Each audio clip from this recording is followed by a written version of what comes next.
That's not what I wanted. The giveaway's already over. We're not running another one, just to, clarify things. That is not how I wanted to start, but I probably should have checked that beforehand. Welcome on, Lizard. Appreciate you joining. Andy as well. Good to see you.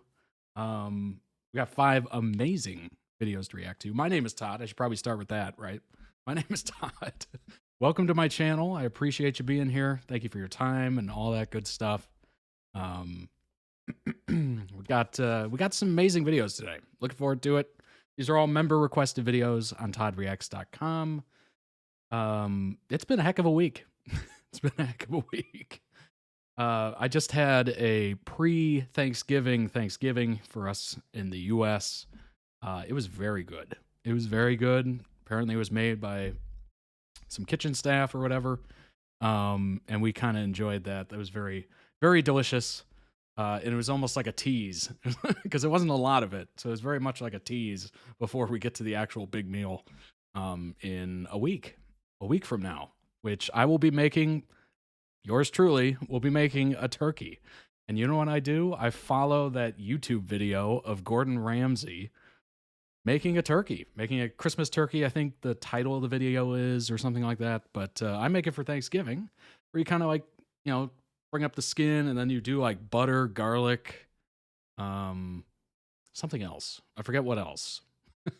I'll have to rewatch it about 80 billion times, but I just rewatch it about, 100 billion, 200 billion times, and then I try to figure it out. And last year I did that, and it was so good. So good. I got to figure out a way to get that goodness injected into the legs because the rest of it, the breast area, is just incredible. That is the best turkey flavor I've ever had in my life. It is unbelievable. So definitely going to be redoing that. Hopefully, I get a little better at slicing turkeys. It's not exactly as easy as you would think. Kind of have to like let it sit a little bit so it's not as hot, but you don't want to let it sit too much and then it gets like cold and then it's gross and then you're microwaving after you bake. Like what? But yeah, it should be interesting.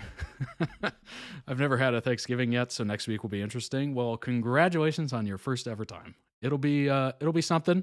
Wear stretchy pants, that's always the go-to attire.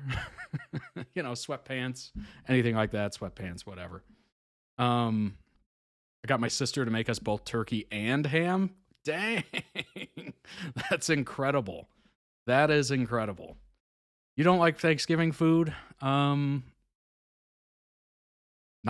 even one dish. There's so many dishes that go with Thanksgiving. It's crazy.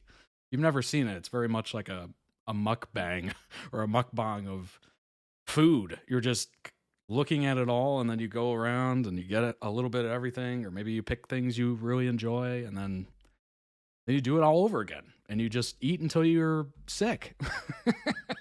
That's basically the gist. So I'm looking forward to that. That'll be interesting.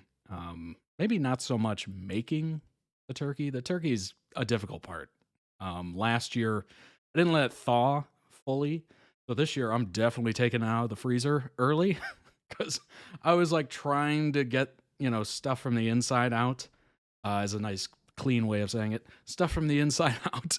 And it was so frozen in the cavity that I was like slicing my hand. I was like, ow, ooh, ow, ooh. It's like sharp shards of ice.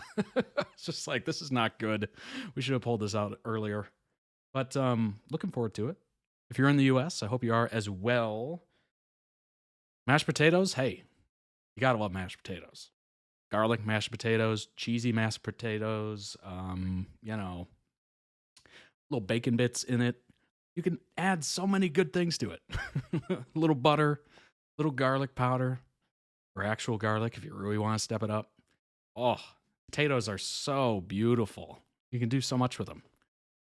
But mac and cheese, ooh, mac and cheese sounds good. Sounds good.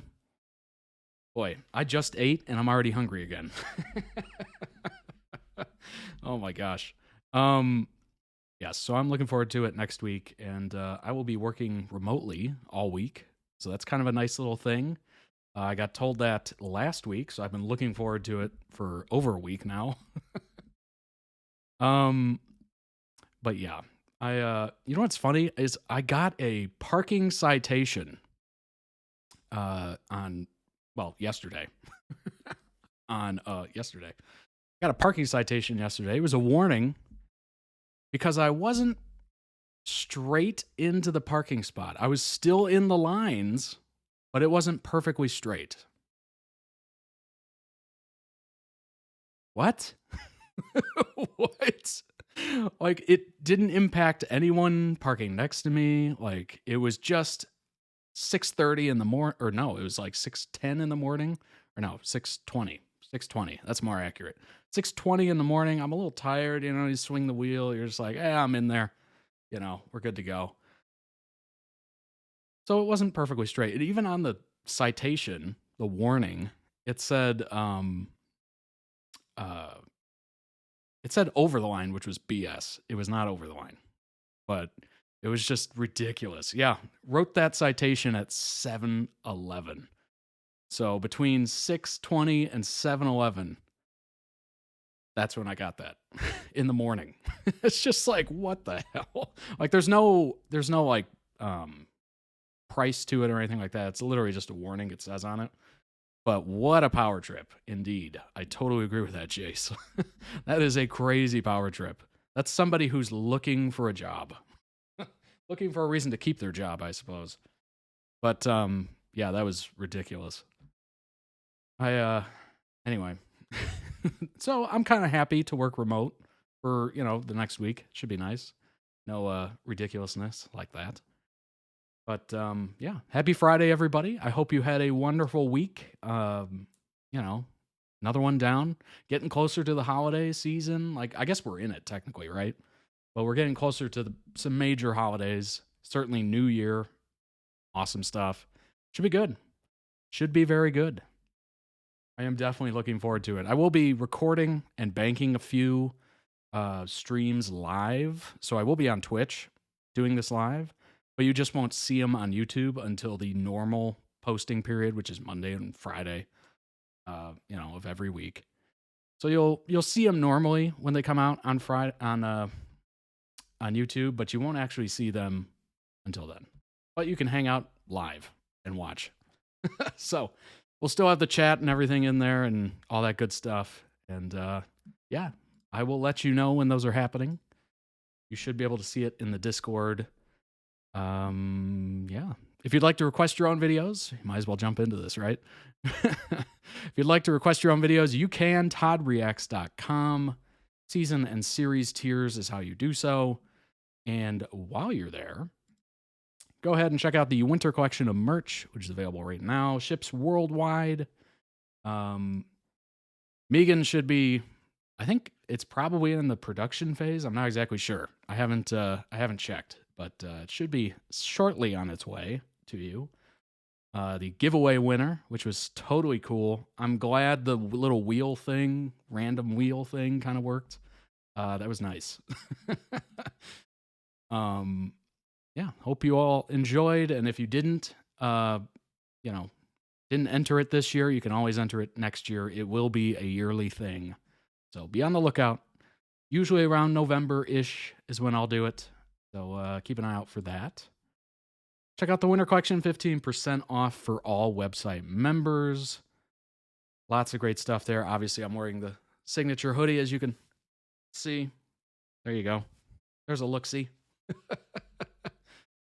Lots of great sizing, very inclusive sizing, colors to choose from, all that good stuff. And if you're ever worried or wondering about the sizes, you can always click the size guide. It's got inches, it's got centimeters, and that should help you out tremendously.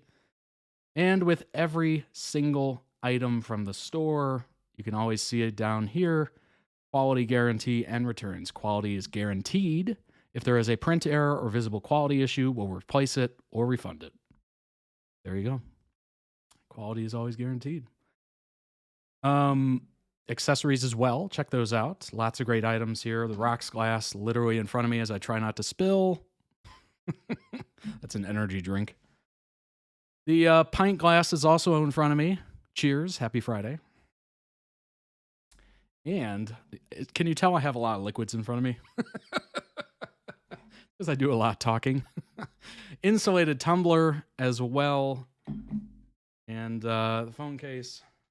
Phone case is over here. There it is. Awesome, awesome, awesome.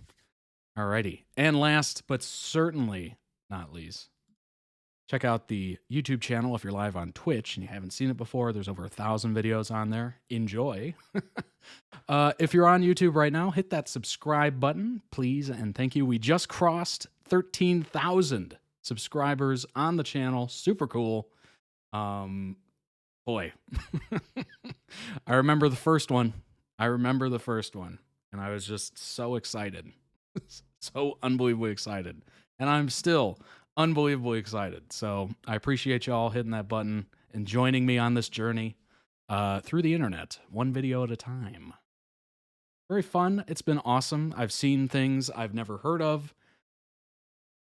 I've enjoyed things I've never thought I would enjoy. Like, it's just been eye-opening. It's been completely eye-opening, and I'm glad you're here and you're spending even a millisecond of your time with me. I appreciate it. It is very heartfelt. Trust me. Oh, thanks, Andy. That's very sweet.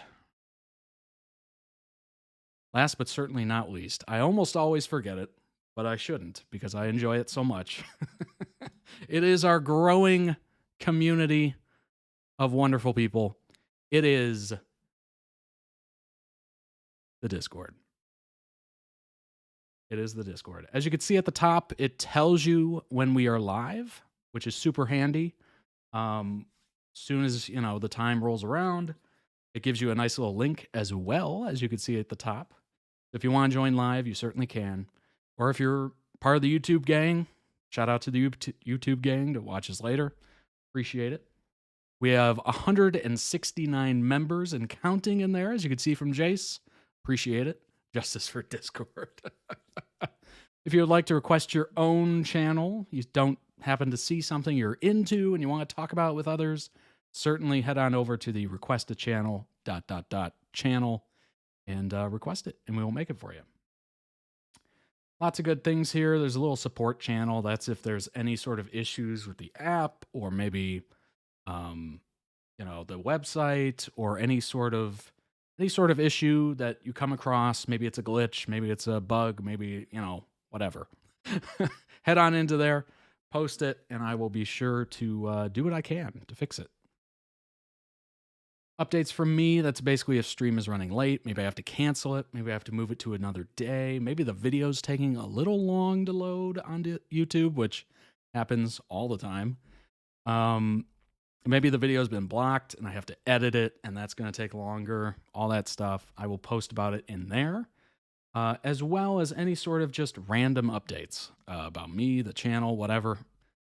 Giveaway, that's actually a new channel. That will be where all the giveaway stuff is located.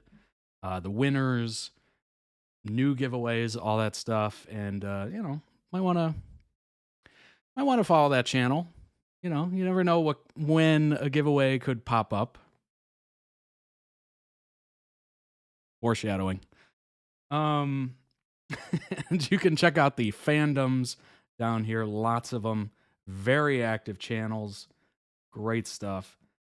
If you're into something and you don't see it here, again, request a channel. We will post it for you. But if you see something you're into, join, say hi, and you'll get a bunch of people saying hi back. You'll have plenty of great conversations, that's for sure.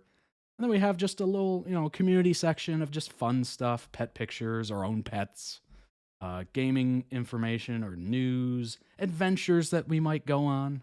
Book club, if you're into something, you read it, and you're like, this is so great, I have to tell people about it. That's where you post about it.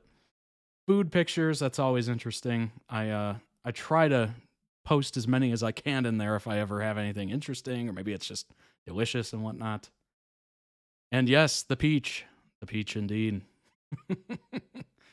So yeah, check it out today. Obviously the members have their own section, which includes, where you can request videos and all that good stuff. But yeah, join today. And all the mods, shout out to the mods that help with the stream links that you see me read every week. It's amazing. Luke, Jace, and Rocco Kitty. Shout out to them. You'll see them in the Discord. Their name will be red. I finally figured out how to do that. It only took, a year, but I've updated it, so now it's very visible who the mods are. And you'll be able to contact them if you need anything or have any questions or whatever. And certainly if you want to get in contact with me, just tag me. Just do the little @PodReacts, and you'll be able to get my attention. It's basically like yelling, Anyway, join the Discord, 169 members and counting. Lots of fun conversations going on there. Everyone's been very open and friendly. That's what I'm trying to say. Open and friendly. There we go. Yeah, that's the one thing I've been really impressed about with certainly the channel, certainly the comments, all that good stuff, is the fact that we've kind of created a very nice environment where people are nice to each other and very respectful and kind and interested in discussing, not arguing. Maybe there might be like, well, I think it's kind of like this. Maybe I think it's kind of like that. All right, I can see your point on that. It's very chill, which is, well, it's exactly how I am. So I'm glad it kind of turned into that. Maybe it's the vibes I'm giving off and people are just, tuning into that. I have no idea, but I appreciate it. Everyone being wonderful. Let's go ahead and jump into the first video of the day. It is MDZS, Lan and Wei Carry You. It is a music video. I have it kind of sectioned off at the corner or whatever. That's usually when I think there's going to be some sort of closed captioning. That way I don't cut it off. And of course, this is editing on the fly. It might not be the prettiest all the time, but I try to make it somewhat interesting and not have as many issues. But let's go ahead and jump in.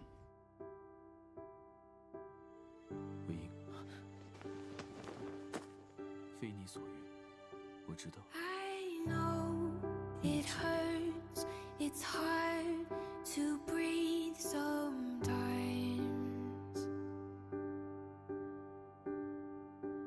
These nights are long, you've lost the will to fight.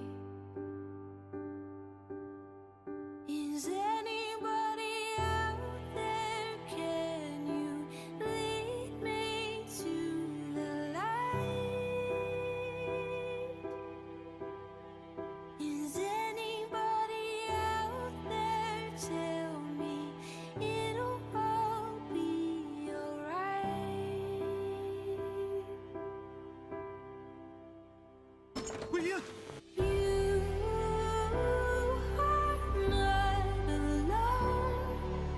I've been here the whole time 无论生人还是死， singing you a song. 凡辛苦必留下痕迹，总会问到的。 I will carry you. Okay, I gotta do this. Number one, that song is beautiful. Beautiful. Oh my gosh. Do I know what that song is? What is it? Carry You by, I've never heard of them. Flory and Ruel. Like, I butchered those names. But Ruelle, Carry You is the song. Oh my gosh. That is incredible. So, song's beautiful. One thing we always say about MDZS is that, number one, it's stunning. Like, the animations look great. Number two, the cinematography. Like, they went all out for this. Like, it's not just, an animation, a cartoon, whatever, where it's just very steady cam, where you get kind of a screen and then things happen. That thing's moving. You're doing like crazy shots, overheads, everything. Like, it is just stunning how they do this. Like, you can tell they put all that effort into it. They're very deliberate in making this thing look beautiful. You can't remember They use this in 911. Nice. how to shine. Your heart's a bird without the wings to fly. Is anybody out there? Can you take this weight of mine? Is anybody out there?切， Can you lead me to the light?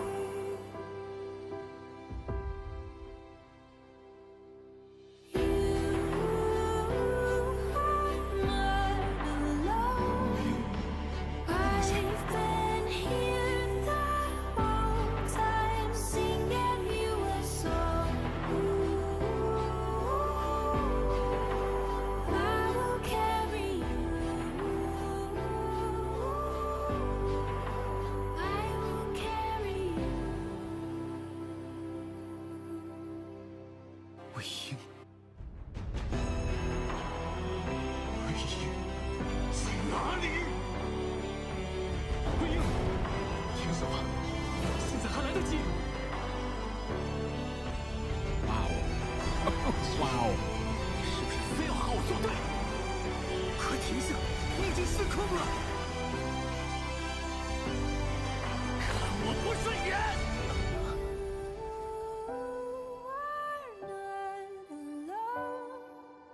I've been here the whole time. You are not alone. I've been here the whole time, singing you a song.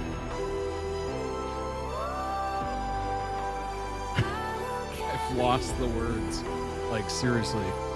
The amount of these I've seen, it's just stunning. I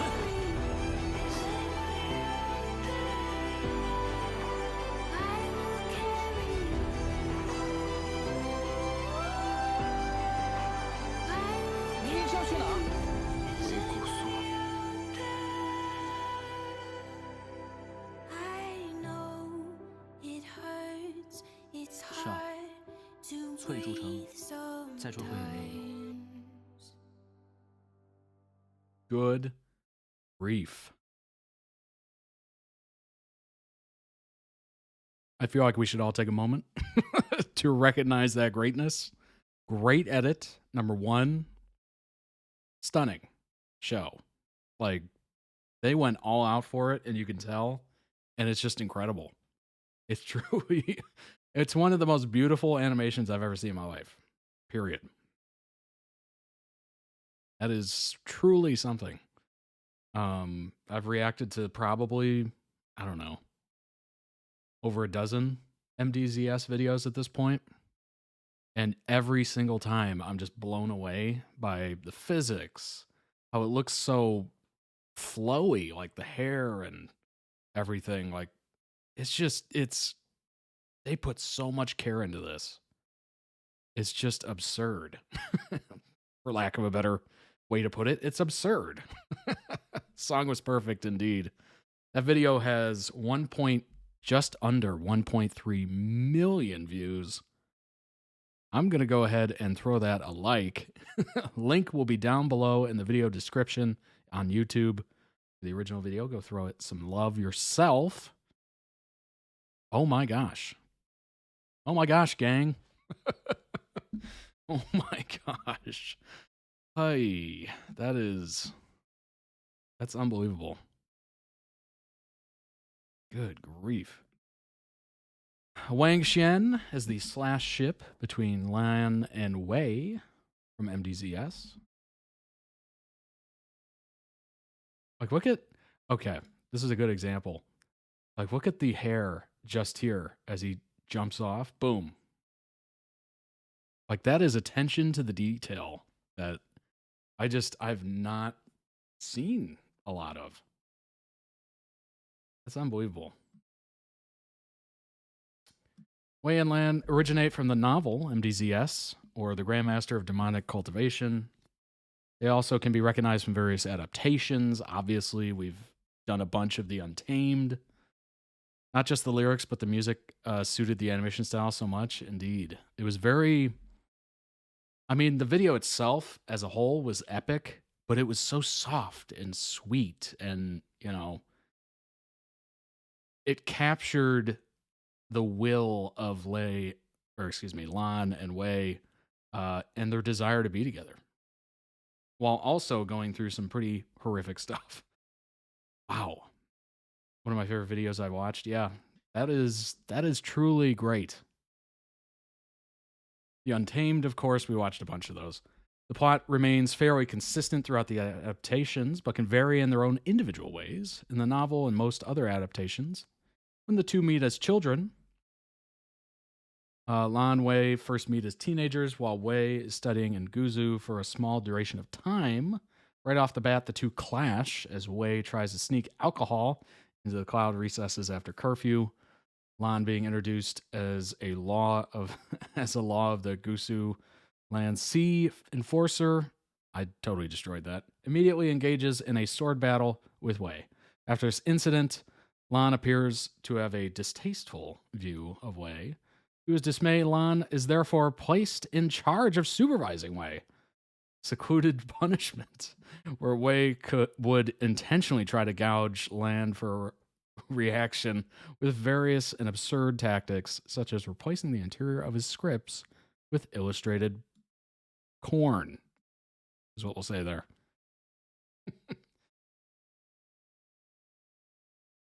I mean, that is such... Oh my God. I can't get over how great that song was for that.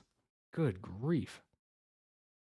The following for this franchise has existed since the novel first came into fruition, but as of recent, has reached an exponential amount of popularity. I mean, the fact that it has 1.3 million views, that tells you how popular it is. As more adaptations of the novel come to a close, others are continuing to pump out new content to satiate an almost frenzied crowd. Recently, The Untamed has proven to be a magnetizing starting point for many new fans. It was recently localized on Netflix. Fans on social media have even begun calling the series as a whole a pyramid scheme, as once one person gets into it, they begin passing it on to their friends who inevitably end up doing the same. That's so funny. That's so funny. It's the most written ship for both characters. Well, duh. There's almost 30... Oh my gosh. As of 2022, there was almost 33,000 fan works on the platform. Oh my gosh. You could get lost for... Forget days. How about months? You could get lost for months. Years. Ranking third for the year 2022 in new works, and the 13th most written ship of all time. Good Lord. I get it though, you know, there's tons of material there. It's a heck of a epic love story, you know. You got pain and suffering and finding their way back and, you know, enemies to lovers and all this stuff. It's just, there's so much content you can make out of that. Plus you have all the adaptations, which, you know, you can write different varied versions, however you like. That is just something. Good grief. MDZS 2 Review, also known as Grandmaster of Demonic Cultivation. MDZS is one of those few better known Chinese anime shows that have earned worldwide acclaim. With somewhat of a slow start, takes you on a rich historical adventure with the most stunning visuals. Agreed. Do we agree? We agree. I don't even have to make a poll for that. And unforgettable traditional Chinese soundtracks. From the very beginning, the anime creates a stark contrast between its flashback and present events, which gets you all curious about what could have possibly happened in between. First season leaves you with a whole lot of flashbacks and unanswered questions, and that's when the second season comes in with its plot twists twists that keep you at the edge of your seat, and at the same time, it also slowly unfolds the mysteries it has previously left behind. Apart from its dense historical plot with deep characters, what really stands out is its animation style, as we have been saying consistently. It is stunning. It blows you away every time. While the character designs are noticeably similar, it's the wavering backgrounds of the series that make you fall in love with it. You look carefully as you further progress with the show. The weather in the background keeps changing in context with its themes. That's cool. I did not know that. That's really neat. It all starts off with foggy and intentionally blurred visuals that portray the uncertainty and the mysteriousness of its story. When it finally brings light on certain aspects of its plot, everything starts to get clearer, and even the overall weather becomes brighter. Interesting. I did not know that. That's a cool visual element. This is followed by a series of dark, gloomy variations that represent the chaos that is starting to lurk in its storyline. Whether quite often is used as an allegory in many anime shows to subconsciously break into the mind of a viewer. In the case of MDZS, the entire series relies on this effect to constantly reflect upon its diverse themes. Let me see if I can bring up something I'm immediately thinking of.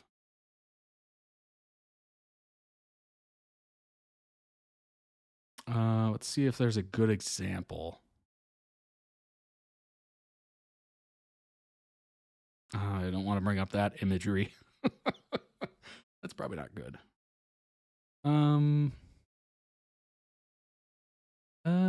Okay. This should be okay because no, nope, that one's not. Hold on. Here we go. Okay. I found one. I found one I can bring up. All right, let's go ahead and do that. You'll understand why if you know the game. I'm instantly thought of this because it's very similar. The Saboteur. So this was a Rockstar game back in the early, was it 5th generation, where it was the Xbox 360, the PS3 video game consoles. And what was interesting about it is you're playing in France during World War II. And now you understand why I was trying to hide certain visuals. The game starts out, it's in complete rain, darkness, black and white. Like it's just film noir, gross. You could tell everything's just wet and gross and awful. And what that is it's German-controlled areas of Paris. And as you play the game and you liberate areas, it turns to sunny. So as you're driving from controlled area to free area, it literally goes from rainy, black and white, gross, to sunny, clear day, not a cloud in the sky, sun shining. It's unbelievably visual. It is quite the experience. And it just kind of adds to it, like a lot. So that's immediately what I was thinking of when I was looking at this. I'm like, you know what? This is really... That's why I truly enjoyed that game visually, is the fact that it made such an impact. I've never seen anything like it. I think Rockstar did a great job with it. Most people probably haven't heard of it because it didn't get much press, mainly for the fact that it's got a lot of certain flags throughout it. So I don't know exactly how you would do like ad campaign for it. Probably wouldn't be the greatest to advertise it. But yeah, I thought it was great. I thought it was truly wonderful. But yeah, that's what it reminded me of, at least. Heading back here, it all starts off foggy. This is followed by a series of dark, gloomy variations that represent the chaos, etc. That being said, like every other show out there, MDZS is not perfect. While it has improved drastically compared to Season 1, there are certain things it can still work on and have an even more impactful Season 3. So Season 2 released in, let's see, 2019? Yeah, 2019. Doesn't have an English dub. I'm assuming it does at this point. It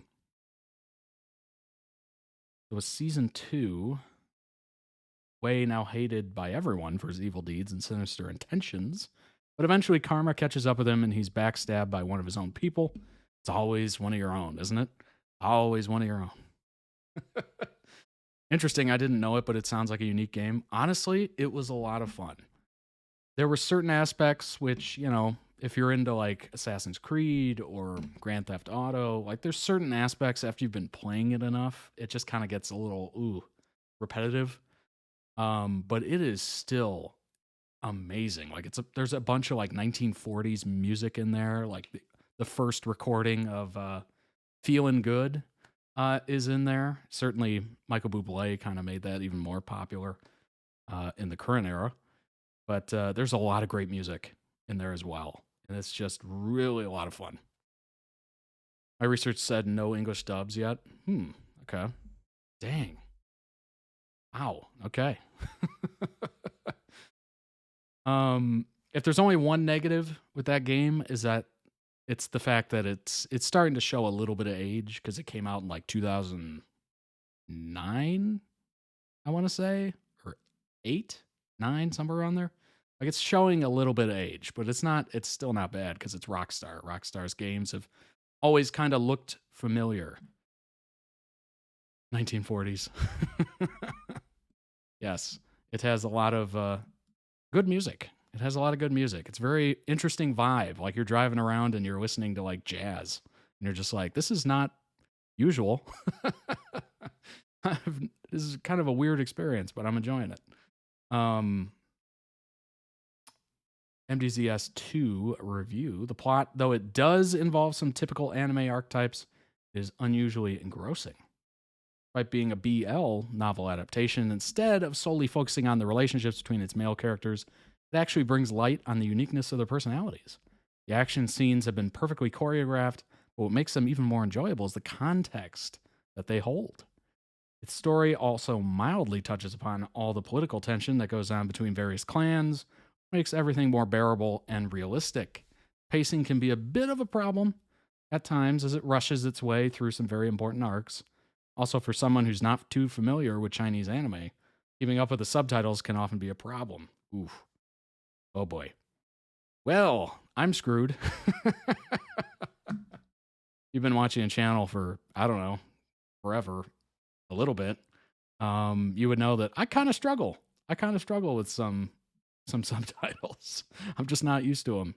And, you know, I'm reading what's happening and I'm not even watching the rest of it. Like I'm just staring at where the next subtitle's going to be.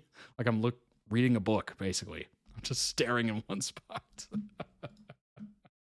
Oh my gosh. Not the best style for watching subtitled content. Wei and Lan's relationship explained at first glance could not have been more different from each other. It's completely inconceivable. What movie is that? For the two to become friends, let alone romantic partners, every time they met, they almost always got into some kind of argument or fight. And yet, despite how different they are, they complement each other and have fundamentally the same values. Both have a strong sense of justice, are always willing to help others. No matter the cost, their love story is steeped in misunderstandings, tragedy, loss, and most importantly, resilience and strength. You got it, Jace. It is The Princess Bride. Inconceivable. Who are they? Who are you? Who am I? Where are we? What are we? Wei is carefree, shameless, and flirty to a fault. Is mischievous, brilliant, and known for his unorthodox ideas. First comes up with the concept of demonic cultivation during his studies at the cloud recesses, but he doesn't really invent it until he's thrown into the burial mounds and it becomes his only means of survival. It's funny, survival will do that to you. The tiny clap gets me every time. Because if I do like a full clap, it'll just be like boosh, boosh, boosh, like right into the mic. In contrast, Lan is stoic, repressed, and lives his life according to the rigid rules of his sect. However, Lan is not above breaking them if they go against his personal morals. Very rarely expresses his emotions, and when he does, it's usually annoyance or anger when Wei teases him. Despite how emotionless Land's face is, he's someone who loves very deeply because he prefers not speaking more than necessary. He often gets misunderstood. Boy. Now I just thought of God of War. Boy. Gosh, that sounds very similar to myself. Often misunderstood because I choose to observe instead of speak. That is hilarious. It's amazing how relatable that is. After 13 years of separation, Wei and Lan finally reunite during the mountain incident, Dafan Mountain incident. Initially, Wei had wanted to pester Lan until the latter would just kick him out from sheer annoyance. But that never happened. The two of them go on journeys to solve mysteries together, and although they butted heads in their youth, they work extremely well as a team. Wei had never realized the depth of Lan's feelings and was mystified by how unruffled he was at his constant teasing when he would have chased him out years before. It wasn't until much later that he understood Lan's love and everything he went through. Yeah, that's funny. You know, he might be an annoyance, or what Wei sees as an annoyance, but it's one of those things where it's just like annoying, but close. Annoying, but close. You know, keep close. Obviously, there's a lot of love there, and you get kind of used to it. You kind of enjoy it. It becomes home. It becomes, something you enjoy. Although sometimes it probably gets to you a little bit. Cutest romantic moments. Let's see here.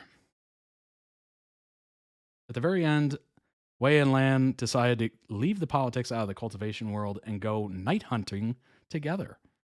Wei recalled how Lan first recognized him when he played an out-of-tune song on his flute. It was a song that Wei remembered Lan singing to him when the two of them were trapped in a cave, and the former was close to passing out from his fever. When he asked Lan what his song's title was, he replied softly, Wang Xian, your love song. Oh, that's sweet. Very sweet. Wow, that was good grief. I feel like we should have ended on that video now. It was so good. It was so good. Oh my gosh. Dang it. Why did anybody tell me it was going to be great? Oh. It's all right. We got more great videos coming up. The next one is Best Hero Moments from Horrible Histories.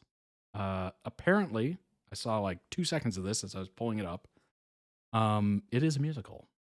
So we're about to go into song. So everybody get ready. Sing along if you know the words. Let's go ahead and pull this up. We do have to read this before we watch for a little bit more context. So we know what the heck we're getting into. I probably won't. Oh, come on. If I'm singing, we're all singing. We're in this together. Come on.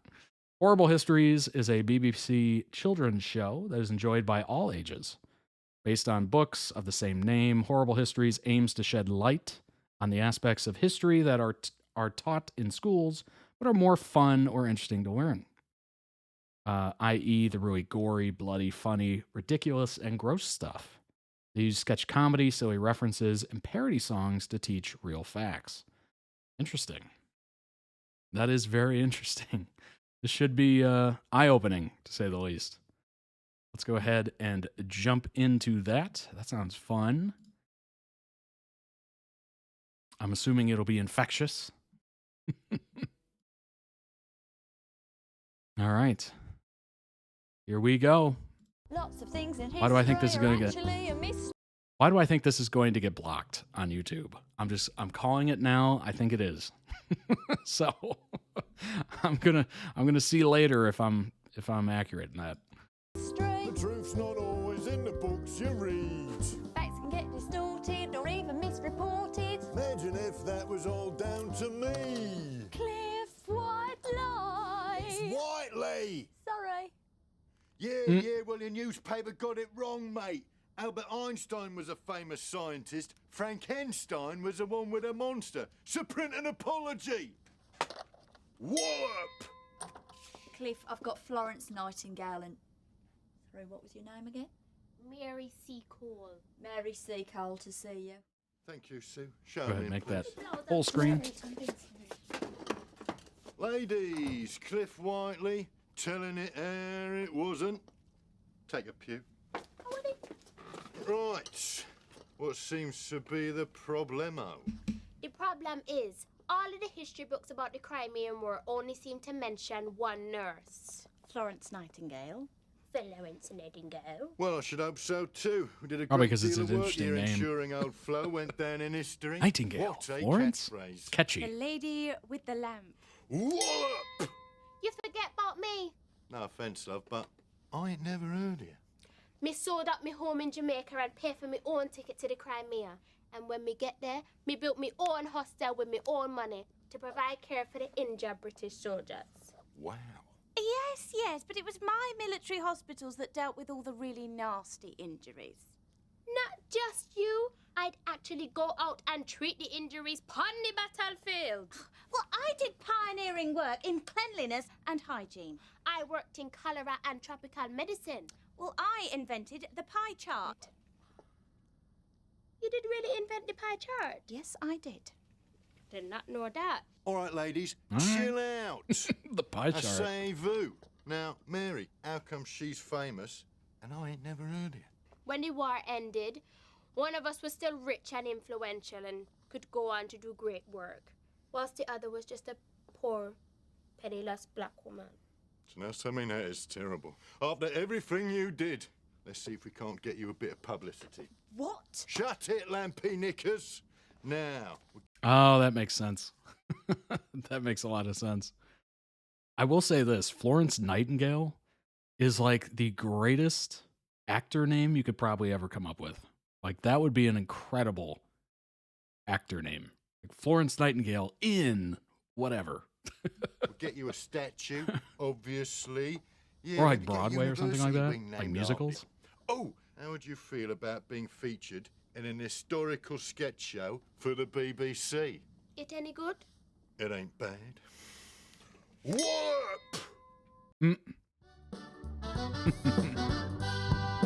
I'm Rosa Parks, my story marks the first step towards civil rights. Racial inequality, American policy till I kicked off a fight. What act of mine led havoc to ensue? How come I caused such fuss? What shocking behavior did I do? Well, I sat on a bus. You sat on a bus. I sat on a bus. You sat on a bus. You wanna know why? I sat on that bus. In the 50s, our bus is divided. Whites in front, blacks behind. If the bus filled up, we had to give up our seats or we'd be fined. I made a stand in my hometown, Montgomery, Alabama. Refused to stand for a white man, so they Where's my put me singing? in the Oh, gosh. slammer. December 5, Right up here. 1955, my Right up here. trial notorious. Black people stood side by side and no one got on the bus. Her voice is really good. They stayed Like, off the bus. incredibly good. I'm a business. So we stayed off the bus. We organized a boycott of public transportation to an RESPECT enforce new legislation. Dreamed of the day. Shout out Aretha Franklin. Had no implementation of RESPECT. SKZ. Spell segregation. From that day on, we walked our cab led by Martin Luther King. Attacked by mobs, our houses bombed, though peace was our thing. Our plight, it made the national news, which was mighty strange. Mysterious. When word reached the president, School finally paid off. to make a change. 1 year on, we finally won a victory momentous. The fight for national civil rights was begun. 'Cause I sat on a bus. I sat on a bus. I sat on a bus. For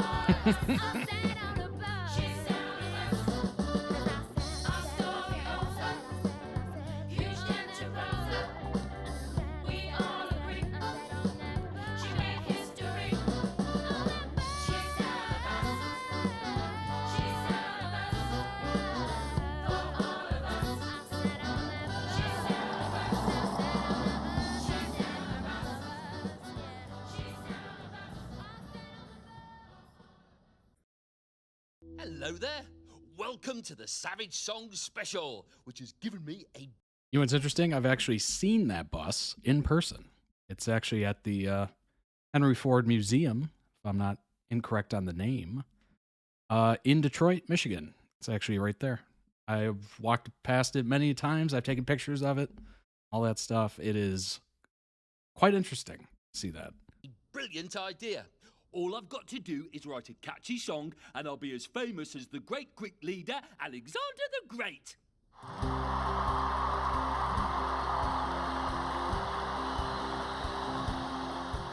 Alexander is my name, Macedonia's most famous commander. History calls the great, but I prefer the greatest. A king aged only 20 when my dad assassinated. Advisors called for calm, but frankly peace is overrated. Crushed rebels in Greek city-states, so thousands of the martyrs. The fact that he's singing like a soft song to be like, conquered this, conquered that, conquered this.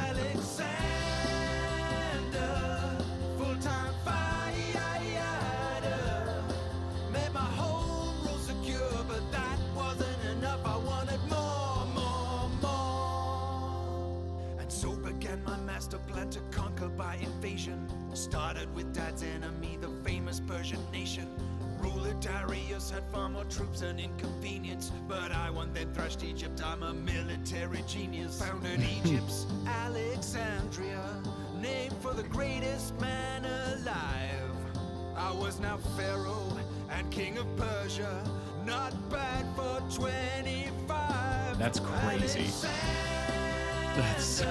That's so crazy. If you're in your 20s or you're close to it, or maybe you're past it, just think about that for a second. 25. Victorious the greatest sounds flat. How about the living God? Yeah, I'll buy that. My loyal followers said that's the stuff, but I, a born warrior, said it's not enough. Let's take India, last man. There's a fool started wearing Persian clothes. Boy, I looked so cool, but made my troops suspicious. Men called me too ambitious, said they wouldn't follow me. Guitar solo, Ptolemy. So Andy, are you ready to conquer in 4 years? Better be. Because of me, Ptolemy, he'll go far. Nations, empires. Found a dynasty that ends with Cleopatra. Then there's Hephaestion, my best friend, of course. Unless you count Bucephalus, but he's a horse. Why the long face, my friend? Oh gosh, another American Anyway, remake. together it was going grand. Very rarely Till does that go heaven well. he died and my men took a stand. The Office US I is a wanted rare to example. Continue, but my hands were tied, so I sat in my tent and I cried.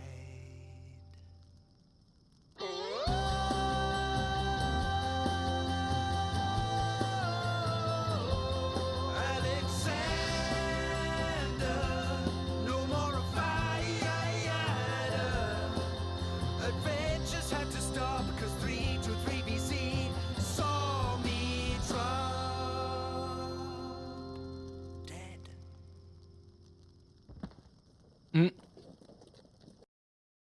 Only men were allowed to vote, and towards the end of Victoria's reign, some women started protesting this was unfair.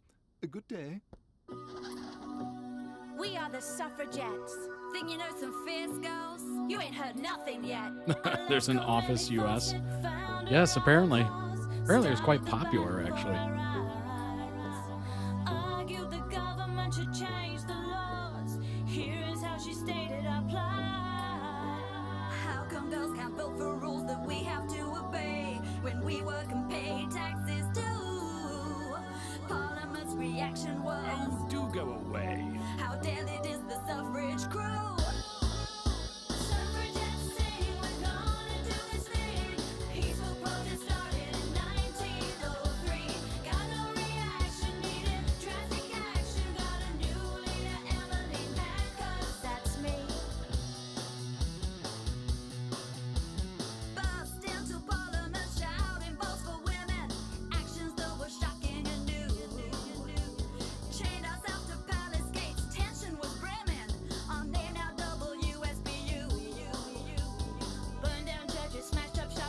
Panorama. I don't think I've heard of them.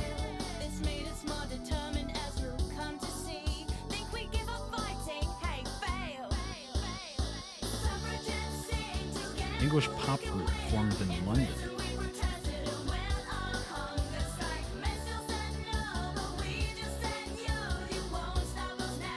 Miss Davison, please take the mic. We became more extreme. Derby Day, June 13, in front of King and Queen, committed sacrifice supreme. Crept unseen between the teeming crowds, watching the race, and threw myself under a horse to try and make our case. Became a famous martyr. How did men react? We can't give women votes. If they're so stupid, they'll do that.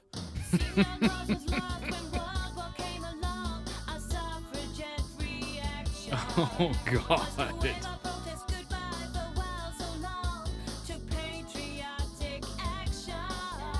Put down our banners saying give us votes instead. Supported the men's fight. Worked to help them win the war, so guess what they said? Okay, ladies, you were right.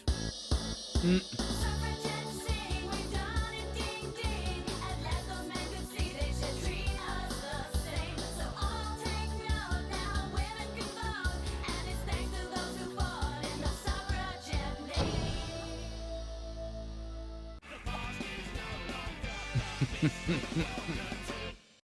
Very good. Wow, those were amazing songs. I like the props and everything. Obviously, it's covering some pretty important moments in history. I'll go ahead and throw that a like. Link down below in the YouTube description for the original video. You can throw it some love yourself. Check out the channel as well. Maybe they have other stuff that you'd be interested in. It's always a good idea to see just what's going on. What's up, Rocco Kitty? Welcome, welcome. There's now dispute that Emily meant to pass away. The horse belonged to the king, and she was putting a Votes for Women banner on the horse. Oh, interesting. That is a tragic way to go. Good grief. That was very funny, though. That was very... We can't give them the vote if they'll do something like that. God, that was so funny. Oh, my gosh. Obviously very humorous in a very subtle way, a lot of those.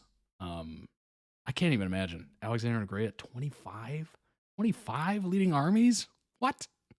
Couldn't even lead myself. That's crazy. That is absolutely crazy. I think Queen Elizabeth II was pretty young as well, right? That would just be... Because I remember watching The Crown and, putting myself in her spot, having her dad pass, obviously, and being launched into that, and you're just like, I don't know how I would handle that. I mean, you have to, right? Unless you vacate it, but gosh, it'd be a lot of stress instantly. Horrible Histories is a multi-award-winning British children's live-action historical and musical sketch comedy television series based on the best-selling book series of the same name. The show now in its 11th series, produced by CBBC. I'm assuming it's Children's British Broadcasting. Pretty sure that's what that stands for. I have no idea. Was produced in association with Citrus Television for series 3 through 5. First hit the screens in 2009. It's in its 15th year. Good Lord. Wow, wow, wow.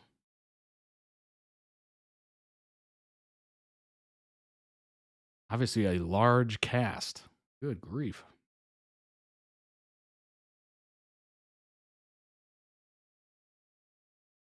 Based on the British children's historical comedy book series, as I said, published by Scholastic UK in 1993.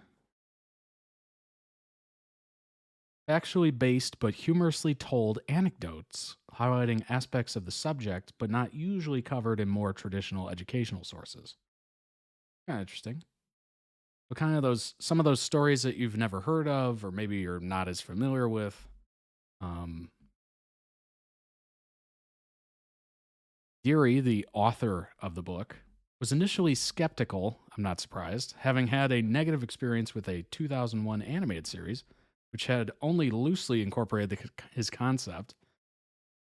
He finally agreed to the new project on the condition that it be explicitly horrible, funny, and true, while disclaiming any active role in development of the subsequent series. He would eventually contribute to the writing as well as appearing in several small roles. Producers were determined that the show be respectful of audience expectations for the Horrible Histories brand, maintaining its familiar visual style and content as far as possible. Early concepts for bringing it to the screen involved framing or interpretive devices. I almost said dances. Interpretive dance. Children's British Broadcasting Corporation. Nice. They're all comedians in adult shows, comedies, and they wrote the show too. Yeah, I mean, it's aimed at kids, but I'm watching it and I'm like, this is kind of like just a Broadway or East End, West End, whatever you're saying, kind of feel to it. Like, it doesn't feel like a kid's show as much. I guess I'm just, biased towards what kids shows are, which is usually high energy. Hey, everybody, welcome back to, high energy, lots of colors and just throwing things at the screen and super fast cuts and all that stuff. So it's, I'm used to that kind of children's content. So it just comes off as more, I don't know, like all ages, honestly. Then they introduced a comedy style relying on parodies of familiar modern media conventions as a means of making these historical details more immediately accessible.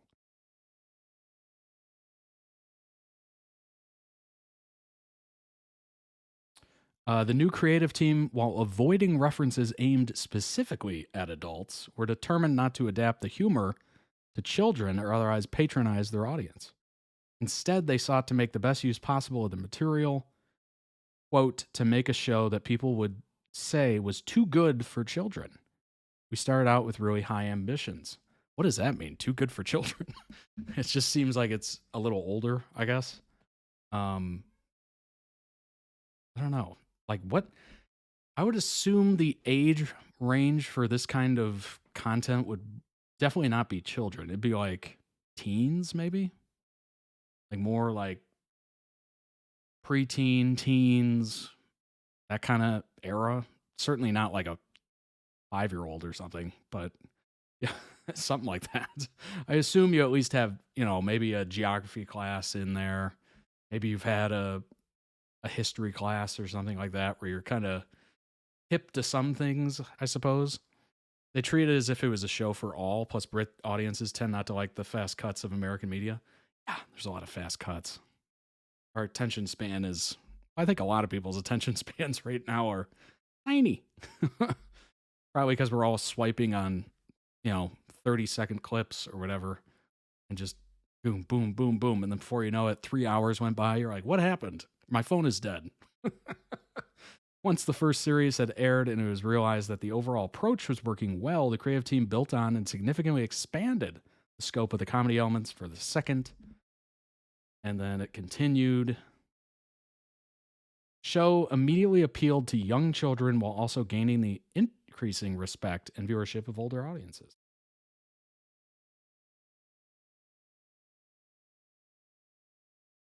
Honestly, anything sketch comedy or just a sketch show lends itself to be so good for the current era, right? We have internet, we have YouTube, we have clips, we have shorts, we have reels, whatever, TikToks. It kind of lends itself very well to just being cut up and then uploaded. So honestly, it kind of future-proof in a way, which is interesting. Came out in 2009. Probably, didn't really see this coming, but they nailed it. They absolutely nailed it. That's why all those late night television shows, certainly over here in the US, the talk shows or whatever, and certainly Graham Norton as well. Those shows could be so easily cut up, especially with the fact that they expanded the amount of sketches in there or, games or whatever. Those are so easily clipped. And then they just kind of shortened up the interview time to the point where it's barely an interview show.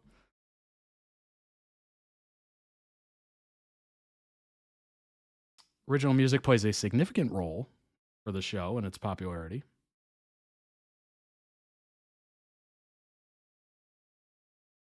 In the first series, the songs generally had no particular satirical slant, were often intercut with sketches from the same era. However, after the creative team noted the critical and popular success of the major exception, Born to Rule, which featured King George 1st through 4th performing in the style of a boy band, the decision was taken from the second series onward to continue in that vein, which I think was smart. Songs have since become among the most critically and popular acclaimed elements of the show, especially among its adult audience. Well, yeah, it's basically Hamilton, right? It was Hamilton before Hamilton.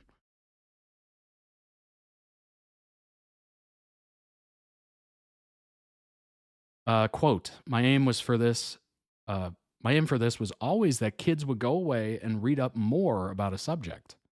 That's smart. Give them a little taste of it, and then they can explore it on their own. They love all the slapstick, but they also love what Terry does really well in the books, telling you something your parents don't know. When you're 8 years old, you get told what to do by everyone. Being able to teach your dad something is amazing.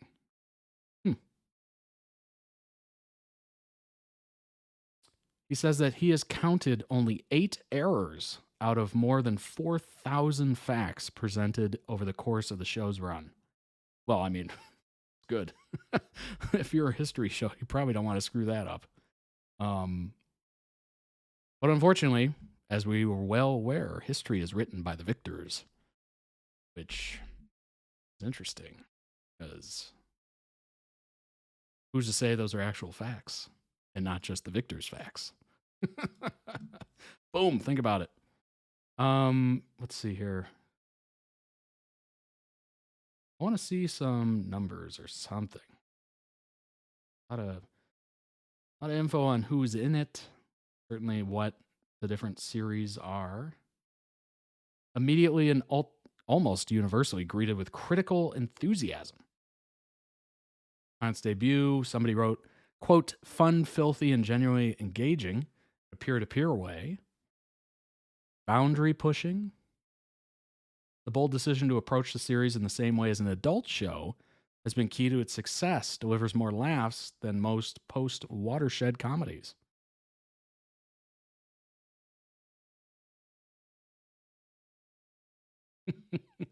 The vast quantity of entirely gratuitous fart, bottom, and wee-wee jokes, cumulative effect, bizarrely, is one of dumbing up rather than down.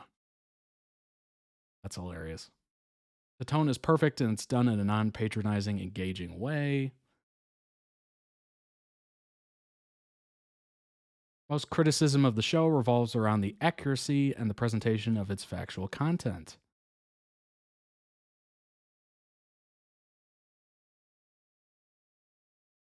Oh, a complaint from the Nightingale Society. In response, the BBC pulled the sketch from their website and announced it would be removed from future showings of the episode.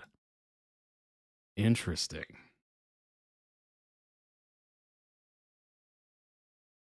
Oh boy. So, yikes. Post-watershed is when you can swear on UK TV. Oh, that's right. Forgot about that.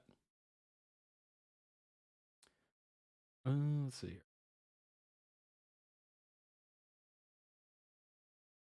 Other critics have taken a more lenient view. I mean, at the end of the day, I know that they're marketing it as a bunch of historical facts. I mean, history is literally written in the title. But at the end of the day, I mean, you have to entertain. And maybe, you stretch a little truth here and there. Maybe you make something ridiculous or, like, goofy. It is what it is. Like, you're not going to this show for, it's not like going into an encyclopedia. You're going there to have a good time and also learn a few things.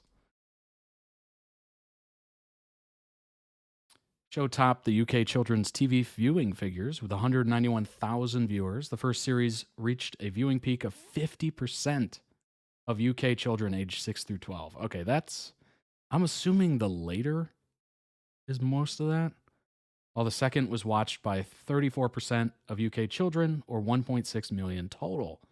Throughout its run, the show routinely ranked at or near the top of the CBBC ratings, reaching a peak of 548,000 viewers for episode 10 of Series 5. Won a few. It's been nominated for a few awards. Certainly, it's won a lot. Good grief. I just kept scrolling. Oh my gosh. Got a few spin-offs. For summer 2011, the show was repackaged for adult Sunday night audiences as Horrible Histories with Stephen Fry. Interesting. Kind of a best of compilation. 2015 revival. Very interesting. Very, very interesting.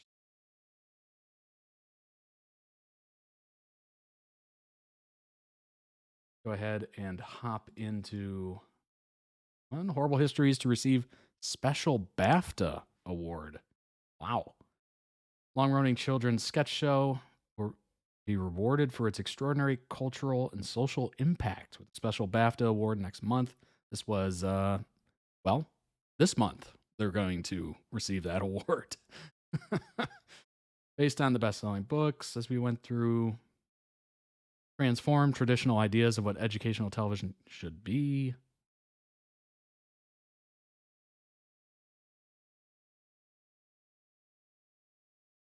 Followed the books with titles such as Groovy Greeks, Terrible Tutors, and Vile Victorians. That's kind of funny. Lion Television, which produces the series, said it was thrilled by the special BAFTA award. Through comedy, hideous historical facts, and some banging tunes, we hope we've brought joy, laughter, and maybe inspired new generations of young historians. The show has already won 9 BAFTA Children's Awards and a British Comedy Award. Internationally, its honors include an International Emmy for Best Kids Factual, and Entertainment. Over the years, regular cast members have joined a long list guest stars, including Rowan Atkinson, aka Mr. Bean.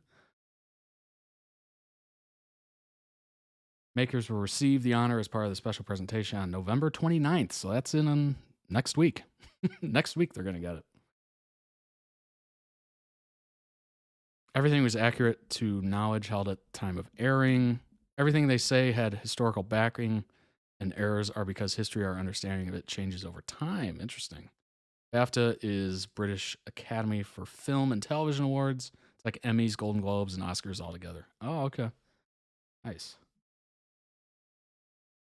Top 10 Horrible Histories songs. The wives of Henry VIII divorced, beheaded, and died. That's probably hilarious.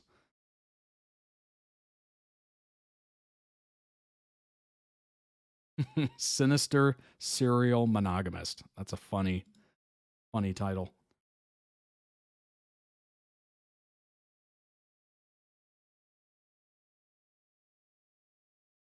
Good grief. What an interesting dude, Henry VIII and all the wives. What a wild time. Good grief. I remember hearing about that at first and just going, that was real? And then thinking in my head afterwards, like, you know what? That kind of makes sense. If you have that kind of power, absolute power, you've, changed the church and everything, like established the church, actually. You just, at that point, you are just a dictator. Like, clearly, you just rule everything. And it can definitely warp you, for sure. We Sell Any Monk, Series 3, Episode 9. Parody of We Buy Any Car ads. Oh, that's so funny. That's so funny. Oh, my gosh. They don't have his charm, though. There was also Simon Farnaby playing a monk, not getting one. Oh my gosh. That's so funny. Those local, car ads or whatever, car dealerships. Yikes. If you've done any traveling over, distances, You've seen like different areas have different kind of ads. Oh my gosh. I nearly sent you a Terrible Tutors compilation. That's funny. Do the Pachacootie? Pachacootie? I don't even know what that is. Incan Monarch. A novelty dance. The Emperor played here. Sings about making flutes out of his enemy's arms, all with a big smile on his face. It's funny. Boudica. Takes the lead as a Celtic warrior queen in an alt-rock The Stash, which uses some truly atrocious filters.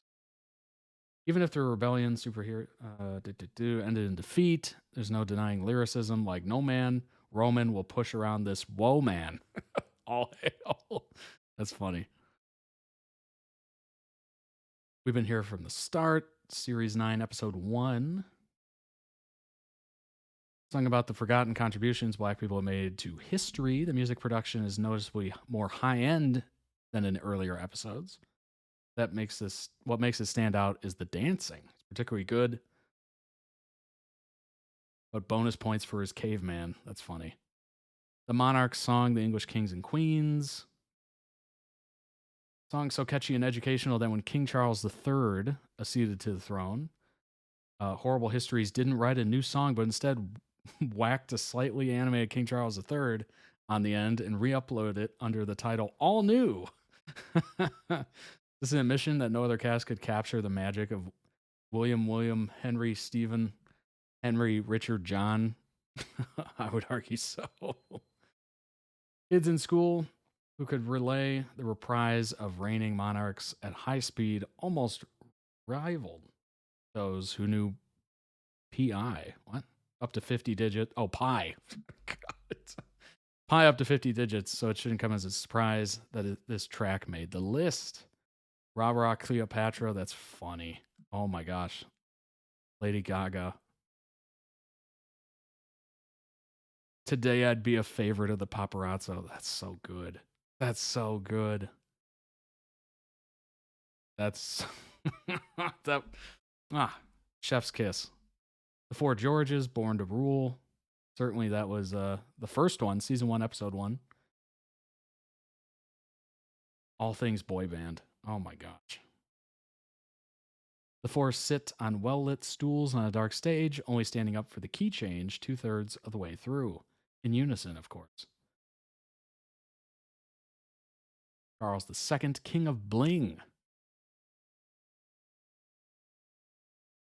Hampton Court Palace has allowed a film crew into its Great Hall to film for the very first time. Hugh Matthew Bainton, pimp walking down the table surrounded by priceless tapestries and no doubt plenty of shocked staff members. That's fun. The original music video of My Name Is does star Slim Shady. Unlike its parody, doesn't have the ghost cast juggling in periwigs and throwing Bainton into the air. Maybe Eminem should consider it a reshoot. Dick Turpin, Highwayman. The heck is that? Dick Turpin has became a heartthrob after he reimagined the highway robber with eyeliner. Of course, it wasn't called Black Bess, and he was no romantic hero. Got not one, but 2 men dead.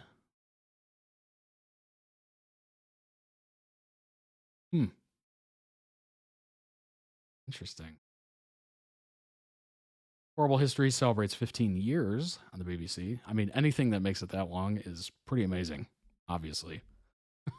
Producer Simon Welton has worked on the series for around 9 of the 15.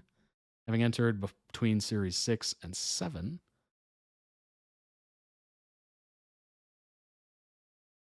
Based on the book series. Quote, I think history can be very subjective. There are quite often 2 sides to history, of course. Particularly if it revolves around perhaps conflict or something like that. Right. I think people can often choose to have different views of history. It can be quite particular in that sense. I think everything that we do is checked. Every sketch comes from a true factor, and that true factor has been verified from a number of sources. And sometimes, of course, when you've also got to look at is the show has now been going on for 15 years. And in that time, history is constantly re-examined. Right. Which honestly, part of me has always been, I don't know. It's one of those things. Gosh, what kind of makes history difficult is that as we go on in years or, time, we look back at history and obviously our opinions on it change based on where we're currently living.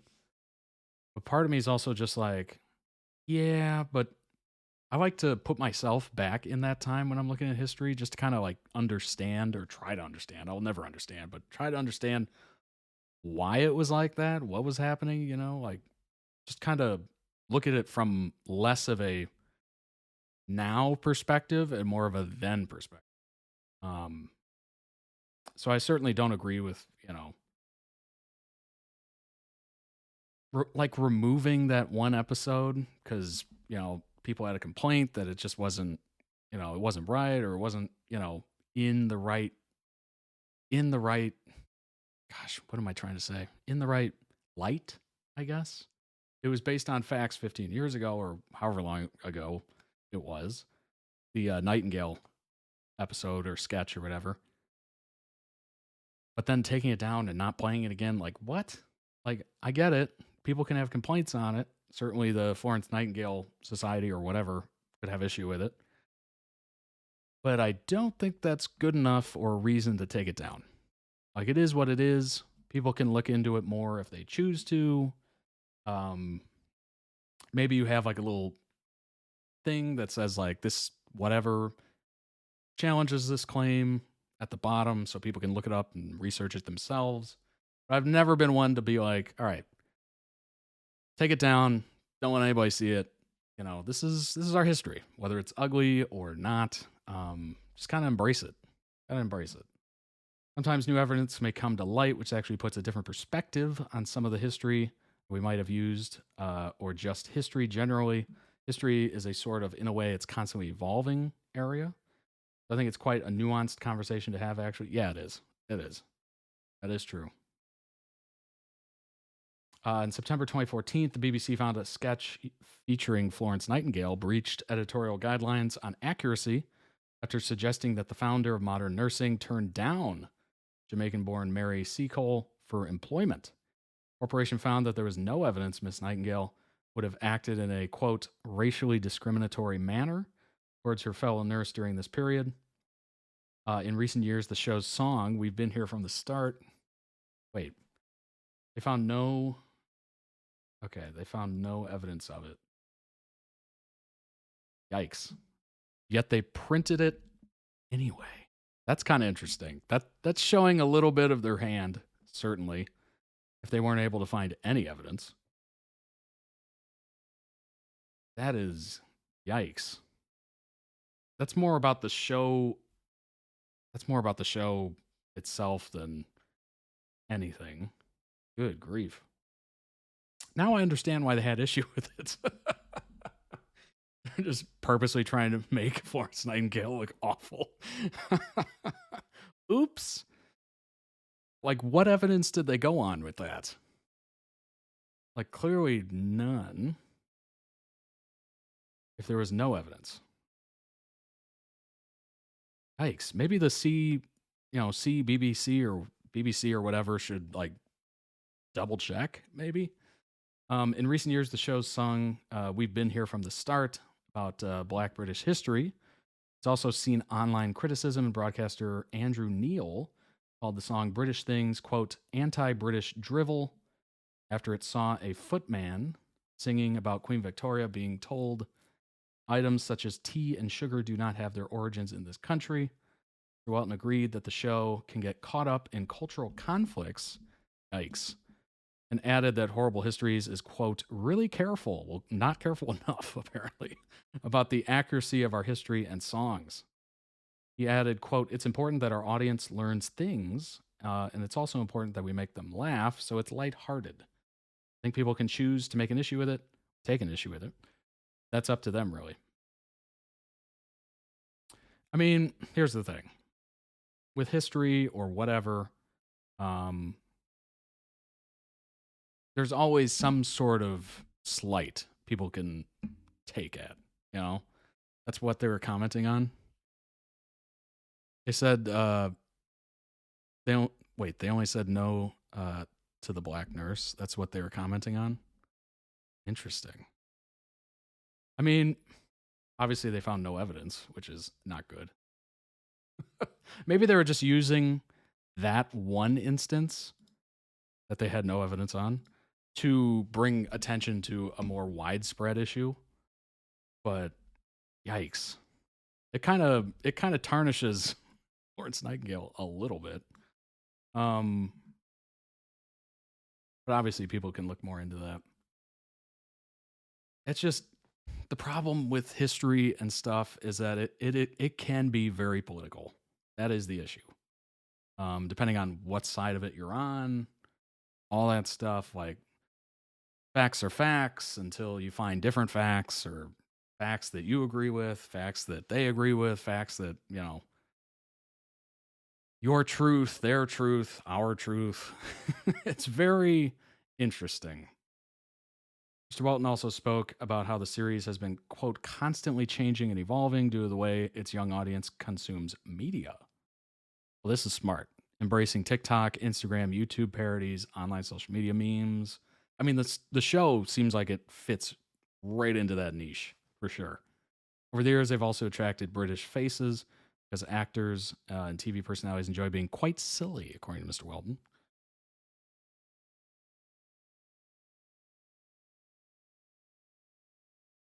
Quote, we will always pay great attention to that.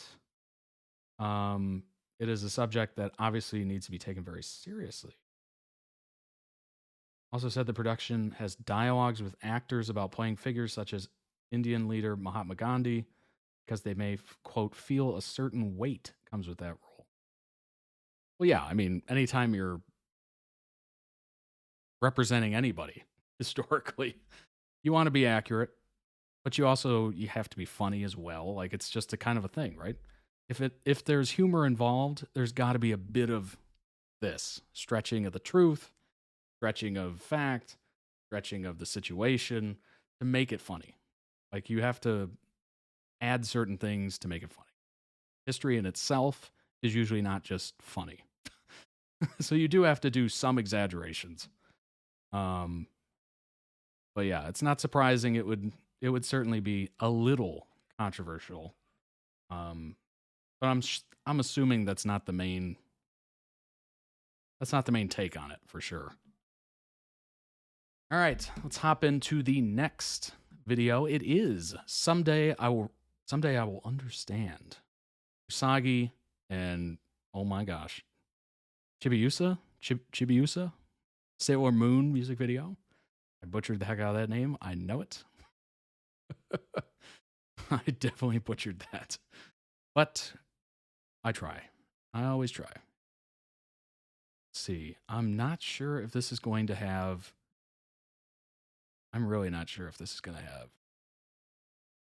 closed captioning. But we'll just let it play. If it does, we will change it. Go ahead and hop in to this very close up. Oh my gosh.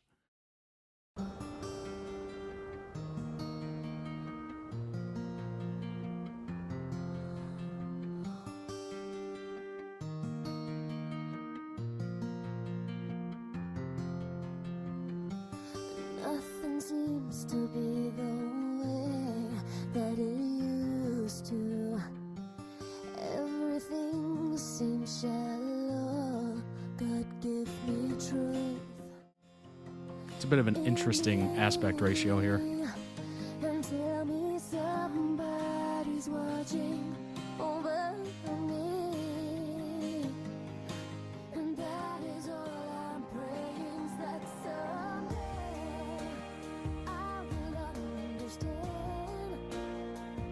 And God's own plan, and what is up to me. Oh, but maybe someday I will.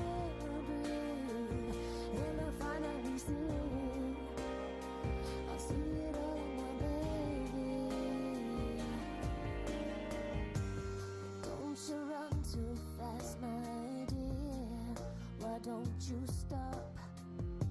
Just stop and listen to your tears.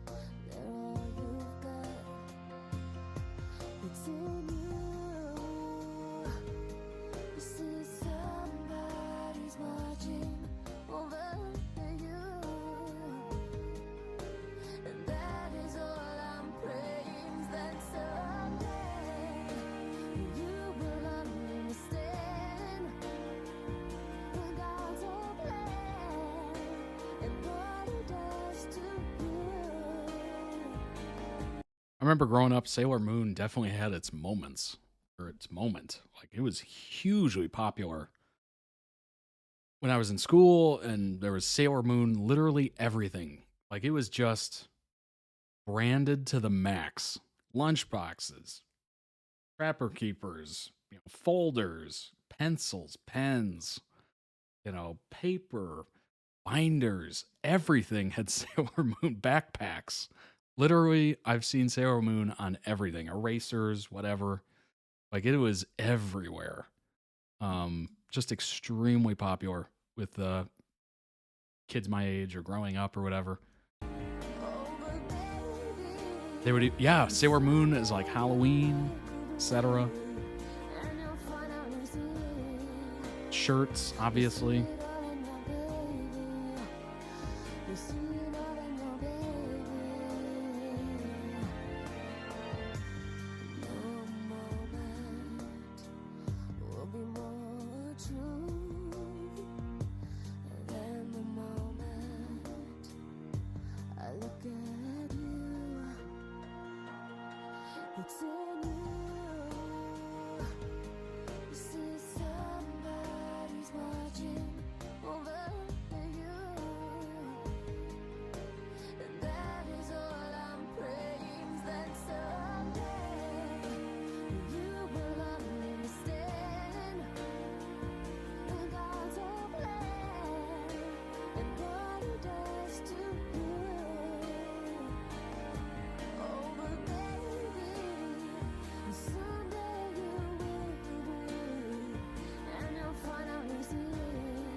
Wow. Number one, it's nostalgic. I mean, that style of animation just takes me back to the days when I was watching like Pokemon and whatnot. It was very similar. I was fairly into Pokemon. Like, I'd watch it whenever it was on or whatever. But yeah, Sailor Moon was right around that time when I was growing up. So certainly remember seeing it everywhere.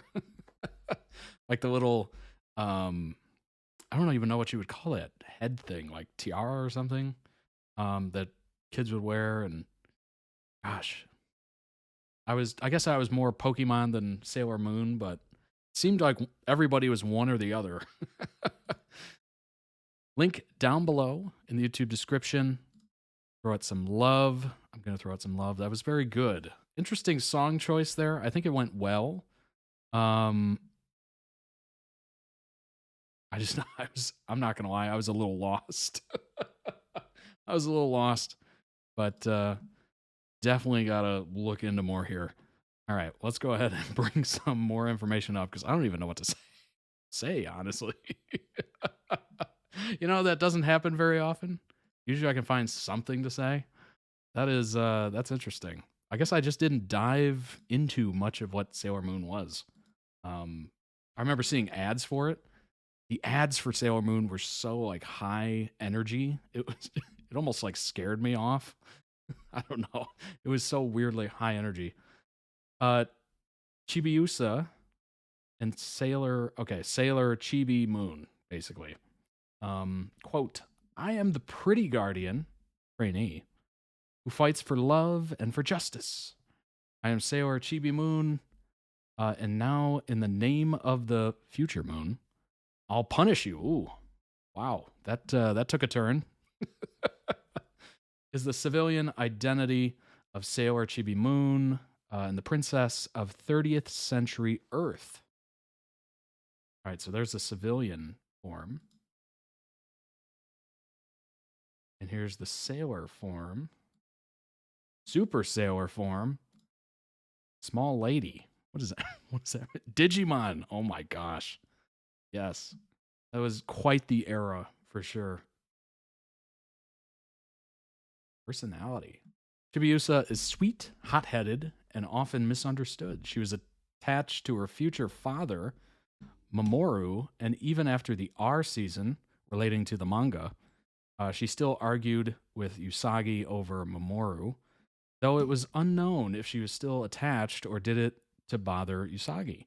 She also heavily criticized Usagi, like Ray, calling her a crybaby and clumsy. I mean, those are fighting words, aren't they?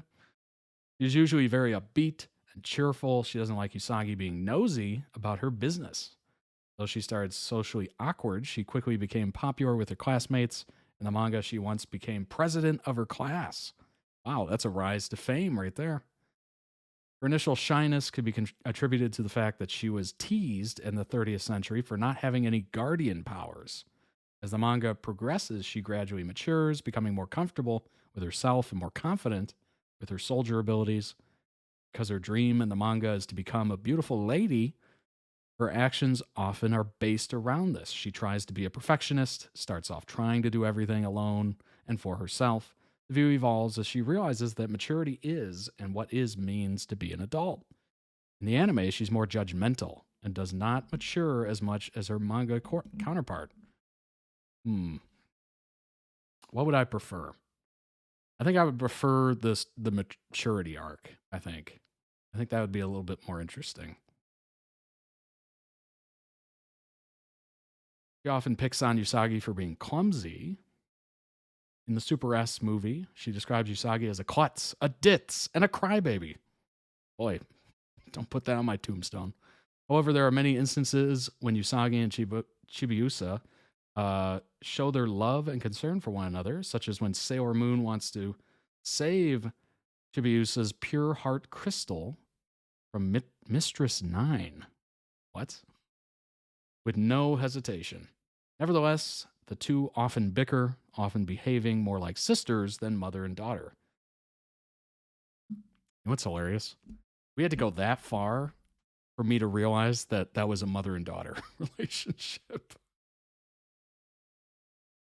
Oh my gosh. I think it probably said it on the right here. I probably missed it.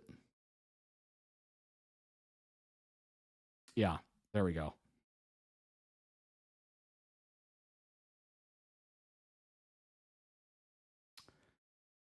In the S season, she has a heart-shaped insignia on her choker and her transformation brooch in the center of her front bow. Her body becomes a bit older, taller, her dominant color is pink, her accent color is red. Her boots are knee-high. I mean, we can literally see it right here. Boom. Clearly, she gets a bit taller, as we can see here. Boy, that'd be interesting. Can you imagine that? Her nickname means Little Rabbit. Usagi's real name means Rabbit of the Moon. Like her mother's name, Usagi's real name. That's interesting. She does not grow in the 90s anime.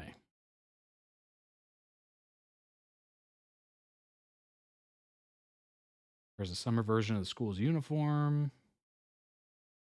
When she discovers Usagi's transformation to Sailor Moon and throughout the end of Season 2, Chibiusa wears a winter version of her uniform, which is blue.